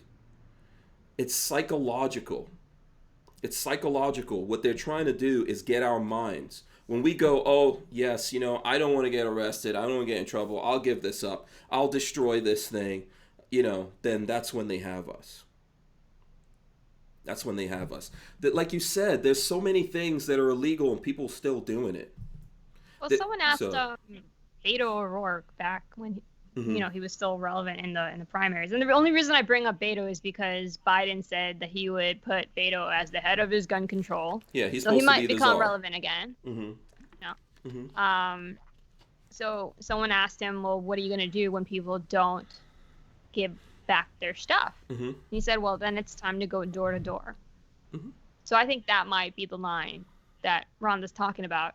If you knock on my door, it depends on where. That's my line. Well, it depends on where. Knock on my door, it's gonna happen. Well, it depends on where, right? If they roll up on one guy, if they roll up on me in the country by myself, then people have to make decisions of what's going to happen. What I'm trying to tell you is they're not coming to the country first. But it's not that I don't expect things. Someone can always come from me directly, right? All that stuff happens. It depends on how you do this. You can roll up on one person. You can't roll up on a whole bunch of people. If there's actually sheriffs that go, yeah, you can't come past this road right here, we own this. From when you go over this line, we own this. You're not coming past here. When they start deputizing the people that live in those towns, and those people actually start taking out the stuff that they had, and you start finding out what people actually had, then you're going to see. But what I'm trying to say to you, at that point, we won't even know about the news. There won't be an internet. We're just going to be living every day. There won't be air conditioning. There won't be electricity like you expect. You're not going to be able to go buy gas or go to the mall anymore. It's going to be a different world, and you're all going to be wondering, oh, I wonder how's Latina Locked and Loaded doing? How's Rhonda Mary doing? I wonder if they're eating. Okay? It's going to be a different world once we get into that. And if they really want that, they can go for it. Are there a lot of people out there that are just going to give up things? For sure. But those people have already done that. Well, I don't even like the way we, just kind of talking about police and the government overreach and just the, Joanna mentioned something earlier that brought this to my mind. Like, I don't even like the way we talk about gun ownership and these interactions with the police officers, because you said they've crossed your line.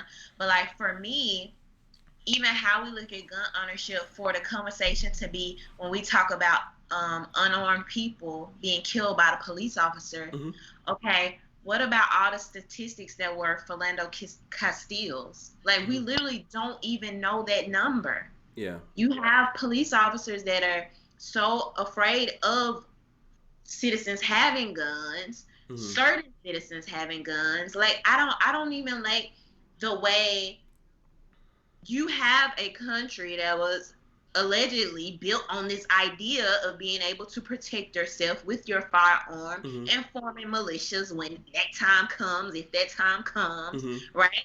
But now you have people kind of saying this as if you are armed, in the event you even come in contact with the officer, we ain't even got to look, like, we ain't talking about that. You were just in that number. In terms of what? Like, so what's going to happen to you if you're armed? I'm saying, so, for example, the Philando Castile, right?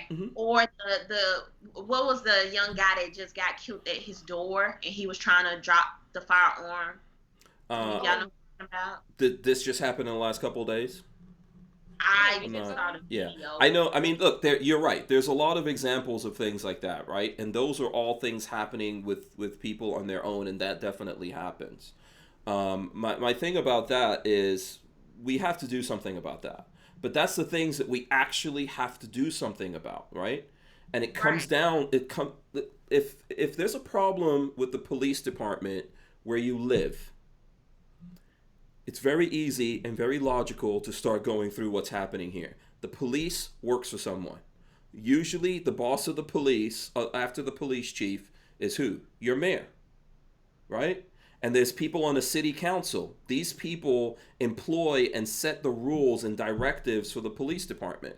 So if you have a problem, this is where you start dealing with it and going through that. But the thing that's happening, a lot of this stuff is happening in places where it's run by people who don't believe in the Second Amendment or the Constitution and all that kind of stuff. I'm not saying it's not going wrong in conservative places, for sure, right? But most of that is happening there, and the way to immediately deal with that is to actually deal with it. This is why those So things don't get handled. just move? Huh? Would you say just move? No, I'm not saying just move. I'm saying that if there's this problem, you could listen. You could take over. You already run the police department. You go out and vote. That's what you do. So here in Gainesville, for example, the sheriff that here in Gainesville, the ASO that they pulled me over and they did all that stuff, she pretty much got voted out yesterday. Okay, and now there's a black sheriff. I don't know if that's going to fix things. I actually know his son, and I think he's a Democrat, but he's a very pro-gun guy. From what I know about him and his son, but I don't know the new sheriff personally. I know his son personally, right? So that's a change. You can make that change. So now you put the sheriff in there, but you can't let it go. You got to keep an eye on him and see what happens, right? Because it's a black sheriff. That's not the same thing happened in the sheriff down south where you guys Broward are. County. Yeah, Broward County. That sheriff got changed. They tried to put back in the same sheriff from that school shooting. Okay, he tried to go back in there and he lost. So this is where it starts. We can get rid of those people and replace them, but then we have to have oversight over those people. Okay, we have to know them. They have to know us. We have to keep an eye on what's the city council doing, what's the mayor doing, what's the policies, where are these cops? You know, if you're talking to these police officers, you can start to identify problems easier. Even for them, when they realize that you're a human being, they can start to identify that. When they know what kind of community they're dealing with, they can identify that. The sheriffs where I live still have to deal with bad guys. There's still crime going on over there. But guess what? They still know those bad guys. Right? So they can separate. They know who are the real bad guys and who are the real problems. And when the time comes, we have to support them as a community and go, that guy's a bad guy. And if you take him out, so be it. Right? We have to know all of this by communicating with each other and managing instead of giving this up to someone. And then what happens, like what's happening in Portland, something bad happens somewhere, everyone gets mad about it. The political leaders are the ones responsible. They distract us by allowing rioting and looting, and then we're all off to a different story, and we're forgetting that they created this in the first place.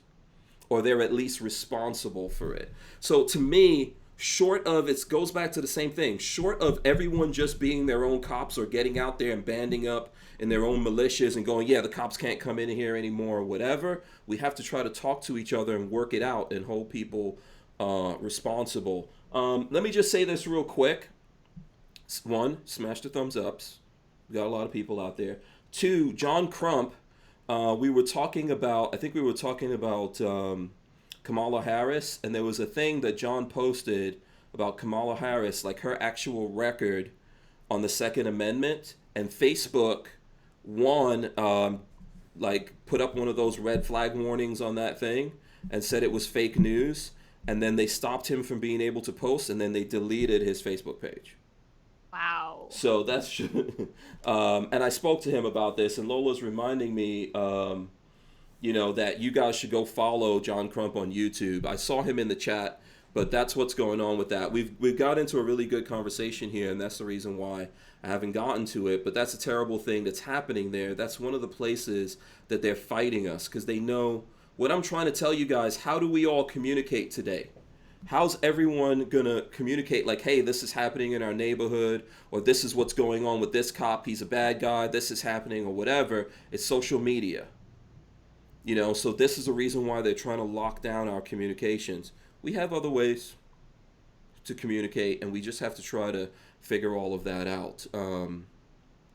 Okay, so let me see. I know there's Rhonda, you probably had something you wanted to say, right? No. No? Okay. Does it bother you when people talk like that? Are you worried about us actually getting into an actual shooting war in America? I think it's eventually going to happen, and I think you have a lot of idiots that get swept away in the media narrative, and they don't even know what side to be on. And I'm not cool with being out here fighting and shooting people up, and Nancy Pelosi sitting behind her gated property drinking mimosas Like that's just my whole thing about it. Like I feel like I feel like as long as people know who the actual enemy is, which is the freaking government, it is going to be the police that are going to come take your firearms. It's not going to be your neighbor. And so I think you got a lot of people just out here, and that's why with the whole Black Lives Matter thing, and that's why I wanted to highlight, BLM 757, because they're like, nah, like this is a government issue. Like we're pushing for law. We're not out here trying to, we should maybe fight. figure out how to communicate with them and help them Right. out. They don't have to come over to our side 100%. We don't have to go over to their side, but we have Right. commonalities that ultimately the government's coming for everyone. Exactly, exactly. And that was kind of like the main theme of that. Like, Mhm. whatever we agree or don't agree on, this is going to potentially affect all of our lives. Mhm. And so people understand that and come together. I'm cool with that. But I'm not going to just be out here fighting Democrats or fighting Republicans or fighting white people or like it's just no, like that's crazy. Yeah. So I don't want to fight with any people. I only want to fight with tyrants that want to enslave me. That's it. You want to enslave me? You want to take stuff away from me? That's who I'm going to fight with. I want to love everybody else. I just don't like the way the media is trying to make, like in my head, I feel like the media is drawing lines and trying to make people pick sides. And I feel like you got politicians who are getting pats on the back, they're getting endorsements, they're getting book deals. When they probably got a bunker they're gonna hide in during this civil war. So like I'm looking at it from that angle. Like no, I'm not with that. And they have And private armies. they have private armies. Right. They have security while they're trying to take our firearms. So I just feel like if people actually know what's going on, if somebody, like, I'm okay with shooting tyrants. And it's not just when Republicans say it's supposed to be okay to do so. Like, if I feel like somebody's trying to take my point at any time, my life at any time, I'm going to defend myself. Today, tomorrow, 5 years from now, 10 years from now. It doesn't even have to be a civil war. But I just don't think it's fair that you have people, like I live in Mississippi. So yes, you got the white boys here in the big Tonka trucks and they all, oh yeah, it's going to be a civil war one day or whatever. And I just don't like the fact that Does it intimidate you?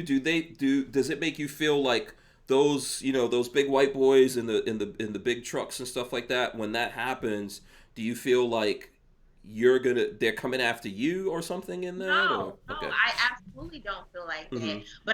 But before I knew what I knew now, I probably would have.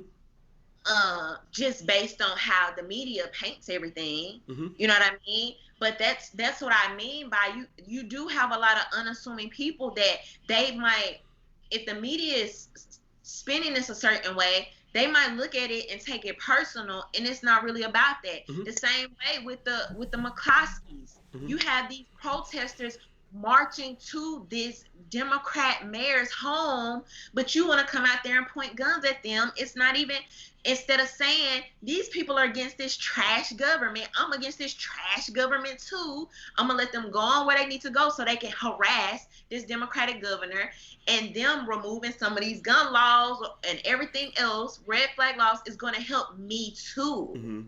Like, and I just think it's not enough people that think like that, and I don't wanna. I just, I know you ready to risk it all, but if I'm risking it all, it better be really, really worth something.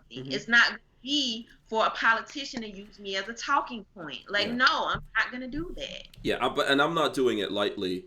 If anyone thinks that that's what it is, I think a big problem that we all have is we're misconceiving each other. And we're not seeing each other's perspective, and the reason why that's happening is because we're not actually talking to each other enough, right?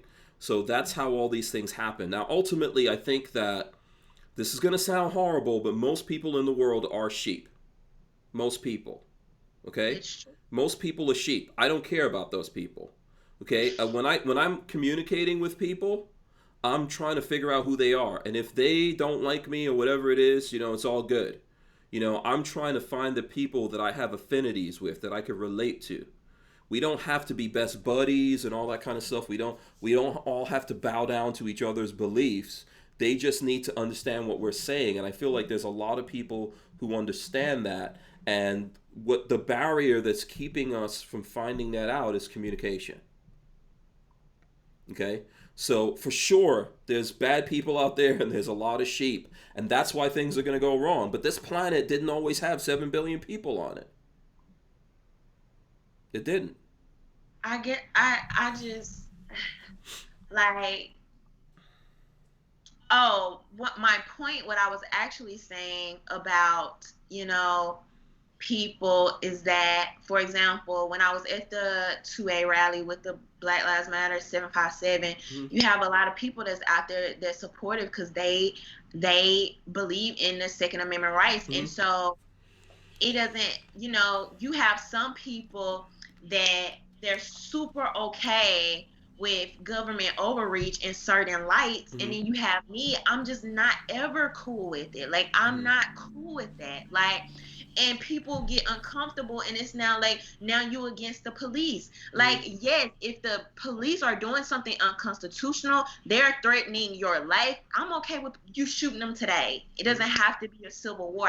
I feel like in that regard, I'm consistent and unfair, because even now you have some people really pushing. I just don't, like, I mean, you see the shirt, it's the whole authority, I can tell you what to do, I got the badge type energy. And when you're talking about the principles allegedly that this country was founded on, as I'm told, these were super rebellious, like, nah, dude, I'm doing what the heck I want to do type people, But sometimes when I say that, maybe it's because of how I look. I don't know. People don't take it the same way as the Tonka truck guy in Mississippi. Because when he do it, it's like, oh, I understand what you're saying. And when I say it, it's like, you hate the police? You inspiring people to shoot the police? No, like, that's not what I'm saying. I could tell you that that's because we all can't access this information. So right here on this show, my friend who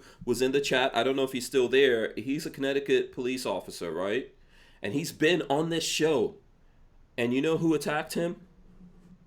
Other police officers? Bunch of those. I mean, I don't see who's out there, but I could tell you we could just be racist and assume it's a lot of white dudes out there. It's a lot of white dudes that are actually looking at this. All the white dudes, throw your hands in the air and throw your rollies in the air and shake them like you just don't care. There's a lot of dudes out there, and there were a lot of people pissed off at him. John Crump, that I was just talking about, is one of the people that was attacking him. Now, we're all friends.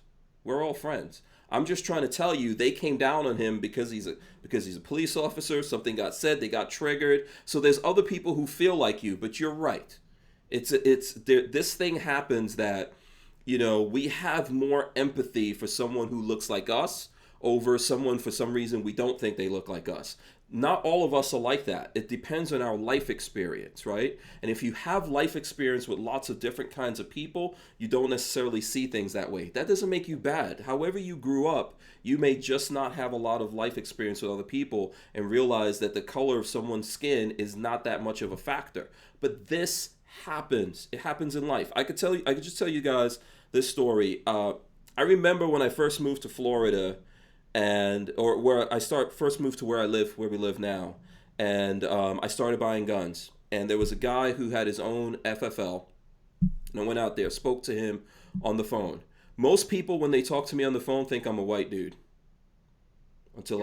Yeah, it happens. Ask Lola all the time. She's from Maryland. She sounds like a white girl from Maryland on the phone. I don't know. I guess I sound like a white dude. So when Lola and I showed up there at this guy's place, and he looked like Gandalf. That's the best way for me to describe him, right?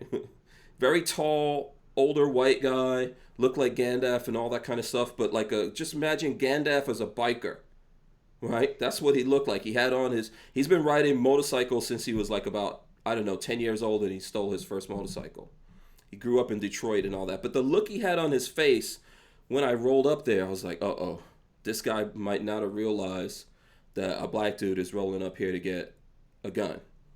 Okay, so when Lola got out, the look on his face was like his jaw dropped, and I was like, oh man, maybe this went even worse, right? Than what I thought when he saw Lola. Okay, when we actually started talking to each other and all of that kind of stuff, I actually found out this dude was like more black than I am. He grew up in Detroit. All his friends were black. He wanted to be a Black Panther. Black Panthers wouldn't even allow him in the Black Panthers. So he started something. You can go look this up on Wikipedia, called the White Panthers. He's one of the founding members of that because he wanted to support the Black Panthers. They wouldn't let him because he was white. And the look on his face, he had that look when Lola stepped out because she looked like the first person that he was ever in love with. And when he saw her, he thought he was like seeing a ghost or, something from his, it was like he didn't know what to do. So I'm just telling you all of this because perception, right? How we see things, like I'm looking at that like, oh crap. And that's happened to me, that exactly what I thought was going to happen happened, and that person was put off because they didn't realize I was a black person. But that's not what happened in his case, and he's a good friend and a good dude. But if you just look at him from the outside, you just see this white biker guy and whatever, and you're assuming all of this. And this all happens because we don't communicate with each other. Are there people that hate us? Yes. But are there people that love you because of the way you look? Yes. No, I'm not talking about on a personal level of me getting along with people, because I've met people from all different walks of life. What I'm saying is people having a consistent position on who's going to be enforcing the unconstitutional laws. Mm-hmm. It's who's going to be showing up at the front door. Right. I agree with that. I agree with that. The only thing we could do is root that out. We talk about that here all the time. See, here's the thing. Before we got into all of this, and Joanna, I don't know how long you've been watching, but the guys out there know. Before we got into this crazy ass year, we always talked about cops. That's why I had my friend come on. Yes, I believe you. That's why he reached out to me. He was like, okay, as a cop, I want to talk about what I'm hearing you talk about, because a lot of things I agree with you on. The thing is that all of a sudden we all got divided again because that's where they wanted to push us off to. But we were all united in the fact that there's too many cops. They're not trained, not properly vetted. They're not, when things go wrong, people aren't dealing with that situation.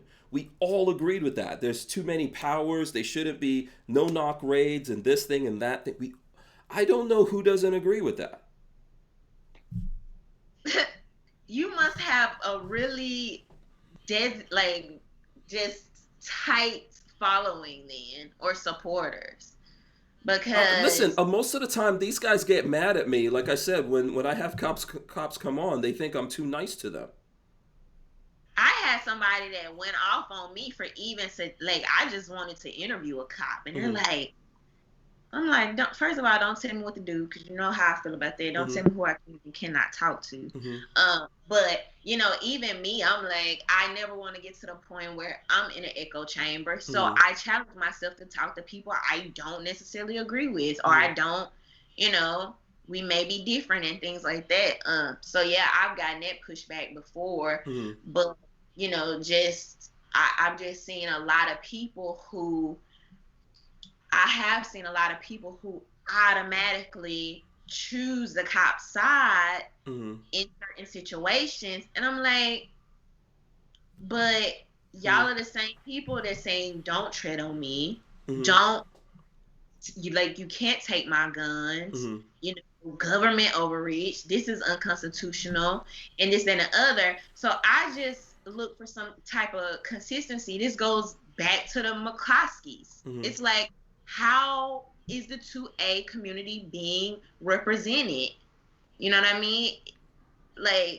Yeah, I think I think that we do in the gun community in 2A, we do want to do things about that, of course.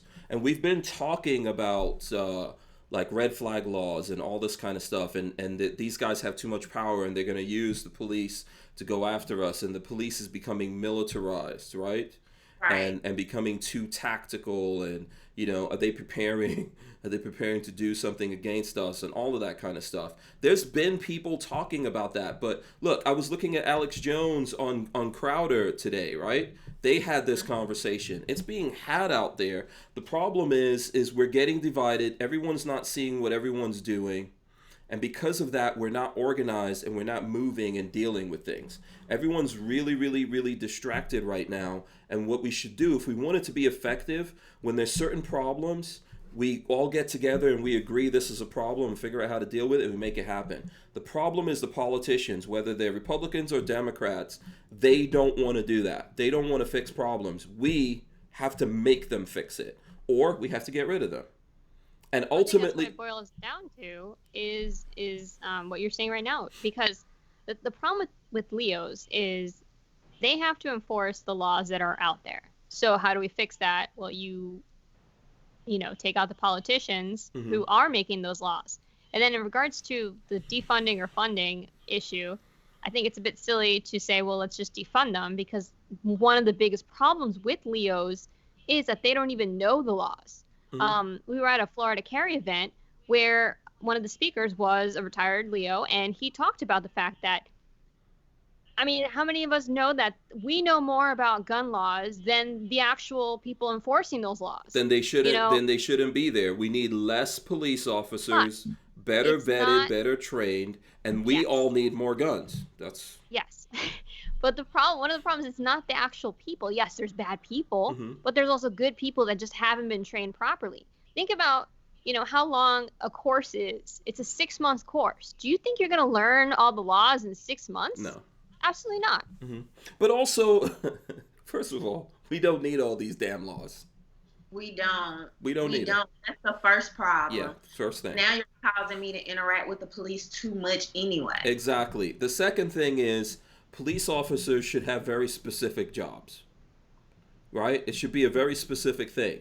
But what's happening is they're moving around trying to please politicians in a lot of cases. And this is why the local sheriff in America needs to come back. It needs to come back. I'm telling you, it's an awesome, amazing thing. That it's too bad that there's places getting rid of the local sheriff, because he gets elected by the people. He has to know those people. He has to get reelected. He's got to deal with their issues. And so, like where I live, I have never gotten a speeding ticket there, right? Knock on some kind of wood, right? But that's not their job. They're not really out there. Those guys who pulled me over come out there to do speeding tickets, right? So the thing is, and they do it within, like, there's territories that encroach on each other that they could go to, and they go there to do speeding tickets so they can get money. My sheriff's department is a small department, and they're just trying to keep everyone safe and get rid of there's certain crime there that they want to get rid of, and drugs and things like that they're dealing with. And not that I'm saying that I even agree with that, but they have a very limited job that they could be doing. What's happening in other places is there's a lot of cops, and they're trying to figure out what to do, and they're just going in directions because politicians want them to go in those directions. And yes, they don't even know. They're not even aware of the laws and what they're doing. But we're the only people who could fix that. We have to get in there and say, nope, this has to end. Sometimes it takes, like, when and I know we're running a little late here. When that thing happened to me, that I got pulled over, this was a situation where, like, every Easter Sunday, there was a black family out there. They had this big massive party. A lot of people came. Those people went to stores and robbed the stores and did all kinds of crazy stuff. So what this sheriff's department did is every year they would go out there, and any black person driving down the road, they would pull them over, because they were trying to do counter intimidation, except there's a lot of black people trying to go through there just to get home. That's how that all became a problem. And the way that I knew about all of that, or even that I could get the footage, was that someone on that department who's a white guy that knows me said, this is what happened to you. I know what happened to you. And you need to get that footage, and you need to put it up on the internet, right? He knew I was a YouTuber. I didn't want to do it because I didn't want these guys harassing me. So I did it, and it changed a lot of things. When I put that up, they stopped doing that. They never did it again. They retrained the police officer who took my gun from me If you don't commit a crime in Florida, they're not supposed to take your gun. He also, when he checked my CCW and they told him it's valid, he read the serial numbers off my Glock. That's assuming I stole it. So they got retrained for all that. On top of that, the rest of the guys in that department made fun of that guy until he left. Right? So, and then there's other guys I knew that were in other departments that came into that department. There's things happen. And like I just told you, that sheriff, she's not there anymore. Someone else is there. It could get worse. It could get bad, whatever. The moral of this story is we have to get in there and do things even when they make us feel uncomfortable. I was prepared to get out there every year because I was like, oh, they do this every year? I'll get out here every year and show that until they stop. I don't know. I feel uncomfortable. I can't even watch the video myself, even though it's up there. And it's probably one of the bigger videos on my channel, but I had to do it, even though it makes me feel uncomfortable. And I'm telling you, I've traveled all over America and I've met people in law enforcement and they've seen that video, and usually I can't think of one instance of someone I know in law enforcement that saw that and thought that what happened to me was cool. They all like, that's BS. So that's how we deal with it. We put it out there and we put it on blast and we keep doing it and make people keep looking at it and keep saying, what's up with this, until we make something happen. Because the alternative of that is the thing that none of us really want to do. We don't want to be here just fighting all the time when we see each other in the streets like this is Mogadishu. Right? So I don't know. I think it's the only way. Let me get this in, and then I'm going to let you guys get the last words in here, because obviously I got a big mouth. James Miller gave us a couple of bucks here. He says, there are lots of former military that aren't happy with where things are headed. If they have to get off the couch, they won't stop at half measures. And that's from him. And we can go through. There's a whole bunch of comments here. I really appreciate everyone getting in here and commenting. We didn't let Joanna get a word in edgewise too much here. Is there something that you do want to say, Joanna, before we go? Someone mentioned something about them not knowing the laws is not an excuse, and I meant in the sense that the Leos don't know the laws in terms of our rights. Mm-hmm. So sometimes we, like what you were saying happened to you where they took your gun, that's mm-hmm. actually what I was referring to. Mm-hmm. They don't know how to handle people who are concealed carry holders. Mm-hmm. So that I think is really, really important for people. Like, for instance, the Ryan Whittaker is the gentleman we were referring to who got shot from the noise complaint. We referred back to him a little while ago. Oh, that's who Rhonda was bringing up, right? Ryan Whittaker? Okay. Yeah, I think that's a huge training issue. And I think that they're a little trigger happy, especially, with I think this is a problem across America where people who own guns are treated like criminals before, just basic. We're not vetting people. Listen, everyone should not be a police officer. I'm just going to say that. And by the way, like, because we're mandating that you have to have so many black people, white people, men and women, we're not getting actual good police officers. Okay? And that's a problem. I have a problem with defund the police. I believe that the problem is not going to be solved by that. I think we need to, make change happen where you have increased training, where you have, I don't think sending social workers to a domestic violence situation is going to solve the problem. But I do think that, you're going to have to spend more money in training these people, one, to vet them better, and two, to get them to be trained to, know what to do if there is a situation like that. Don't shoot the guy in the back like they did with that poor man. So that's what my take on it is in terms of that comment. Yeah, I agree with that. What do you think, Rhonda? I'm going to try to not keep us going. And that was my point. That was my point that I'm making earlier. Like I was making earlier, how disgusting is it to sit here in a country that is about the 2A? Like, that is one of the most distinctive things about American culture. How did we sit here and so casually say, oh, some of the police officers, they don't even know about our rights? Like, what? Like, when did that even become okay? Mm-hmm. How can we have police officers casually killing CCW holders? That makes no sense. It doesn't. None. It doesn't. There's no reason, there's no excuse for that other than we're just not, You know, we are not, we vote for people and we put people in office in positions over us, and they use that as leverage against us, and we don't put any pressure on them. We don't hold And them that's accountable. I think that's another I don't know. I just think that's too broad, right? Hmm. Because even now, like, the last time I was here, we talked about Chicago and how can we fix Chicago? And you said the people there have to want this. At some point, it has to be forced because after so long, you have so many corrupt cities. Even now, just looking at the DNC, do we really think? Like, look who's standing up there. Joe Biden, seriously? Yeah. Like, seriously? But We really won't? if we Do we really force think? if we force Chicago or LA or any other place, the problem with that is we will have to continue to occupy it. It's just like Iraq or Afghanistan or anywhere else, Libya or whatever. That's the problem with that. I think that the choice is one of those two.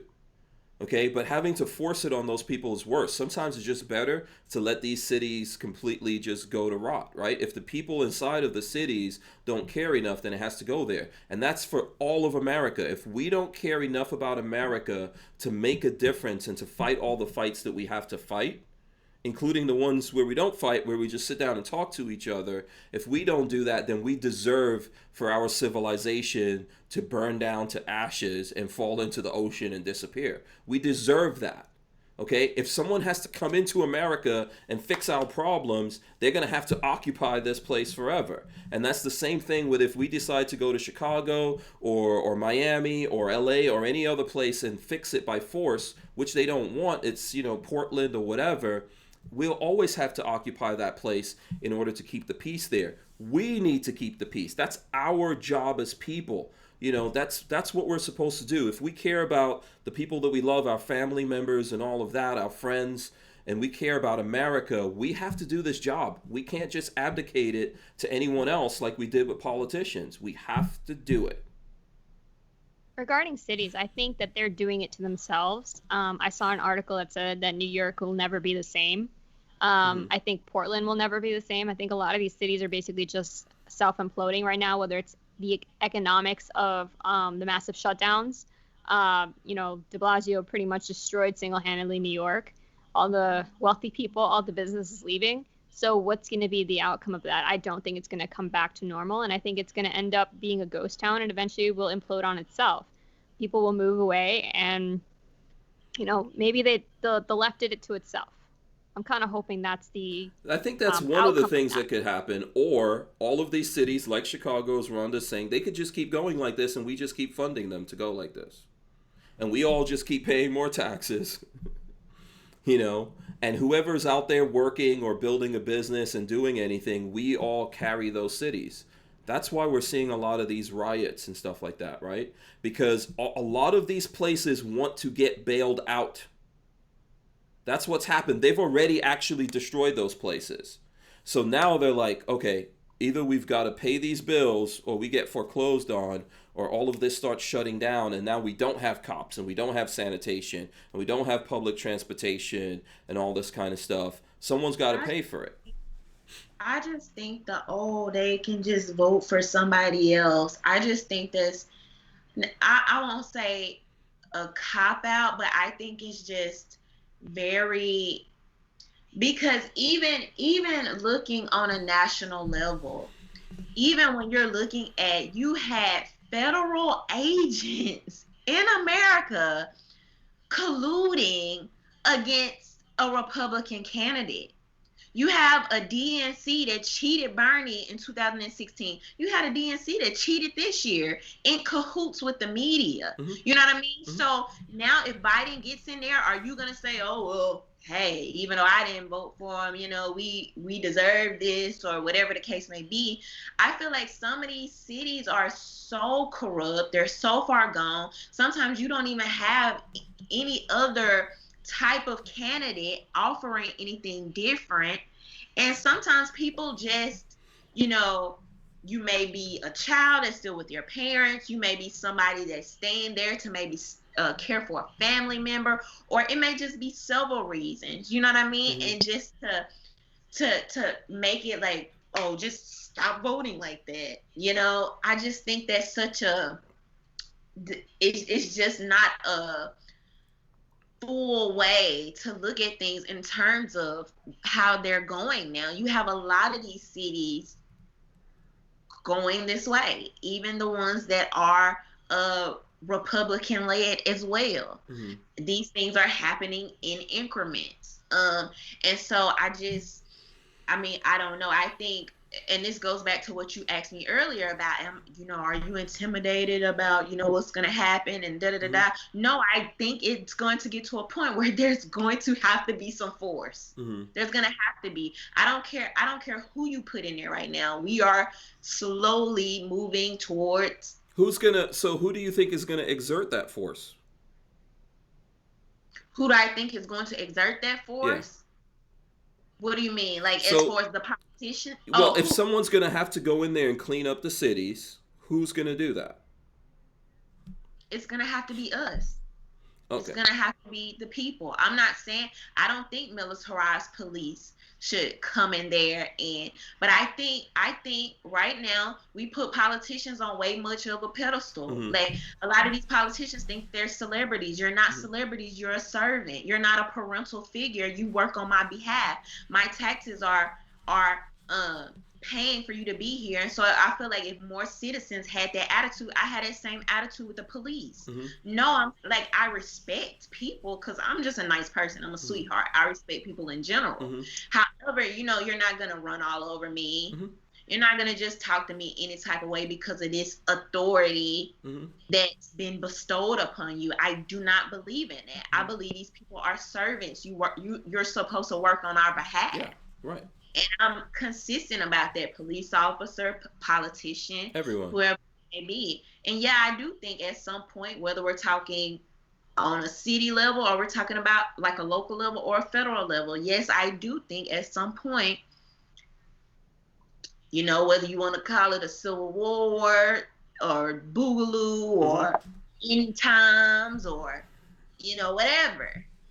Yeah, I do think at some point that's in the card. Yeah, the charity begins at home. And what I mean by that is that we have to start with ourselves and then move out from that, right? And deal with that, like our immediate circles, your family, etc., and keep moving out that way. And if it comes to that, then it has to come to that. But I don't see us in America, like, for example, I'm in Florida and I'm out where I'm at. I'm not getting up and going to Portland to fix Portland. Right. Right? But I will fight for where I'm at, and I will fight for Florida. I've been doing that, and I've taken a lot of blows for doing that over the years, right? But I'm willing to do it. You understand what I'm saying? So we all have to decide that. But yeah, it's true. I don't know. Inevitably, it's going to come to that because politicians won't voluntarily do it, and the people who are living there won't do it. They're just going to go, you got to come save us. It's like people in other countries who are, you know what, America, come save us. Like, for example, just look at Beirut. They stored all these nitrates. What was it, like 6,000 pounds? I think it was more than that. They stored all this stuff over there, had it for years, got warned, it blew up and devastated the place, and now they're like, America, what's up with you? Come do something about it, right? So that's the problem. People in the cities of America are like that. They're, instead of getting in there and fixing their problems, look at New York City. They keep electing people who are corrupt. They keep electing people that are corrupt. You expose all these politicians, people keep voting for them. Right? And then I'm not just saying that happens with Democrats, it happens with Republicans, but that's the problem. We have to start holding people accountable, and it's up to us. No one else is going to do it, and probably a lot of older people are too tired to do it.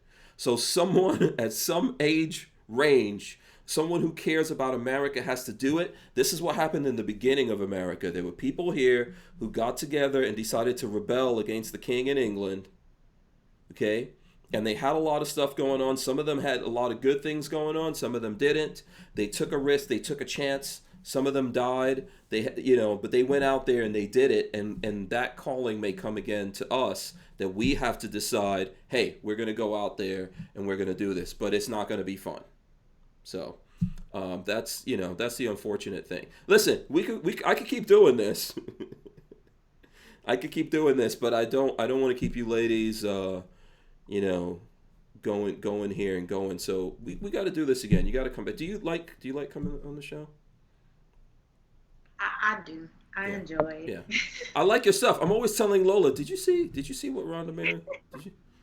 Did you see what she said? So I recommend that people go out there and follow you on social media and stuff like that. I recommend you do it also with Joanna from Latina Locked and Loaded. Let's do this. We'll go to Joanna.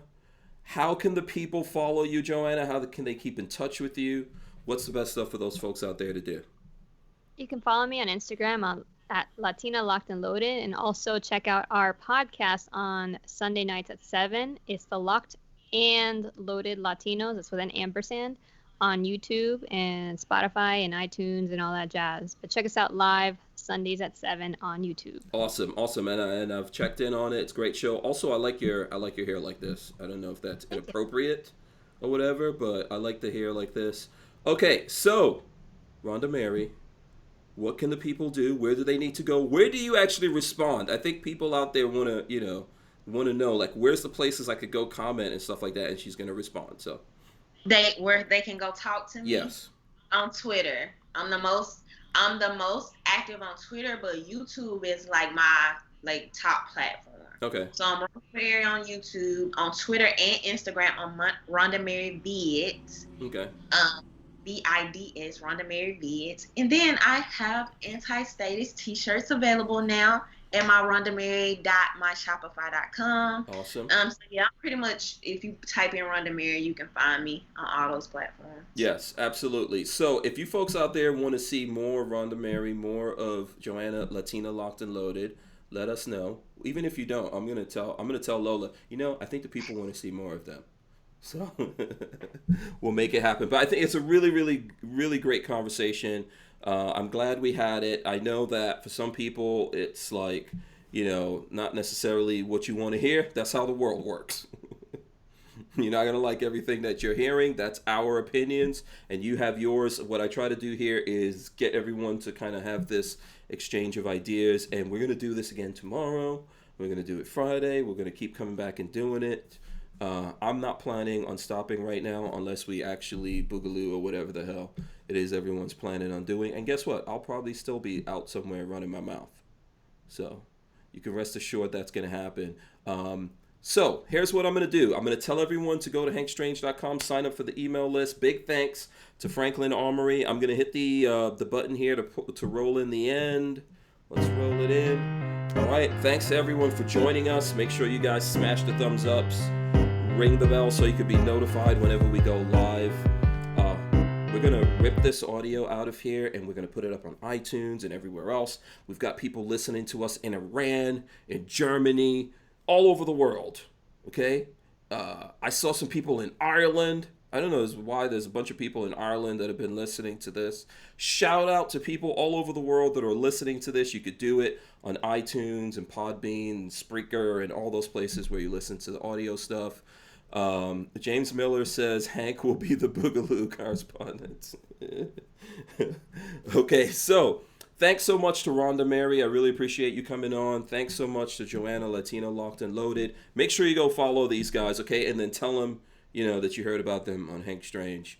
And thanks so much, everyone. We are out of here. We'll see you tomorrow. Who wants the last word? Go for it, Rhonda.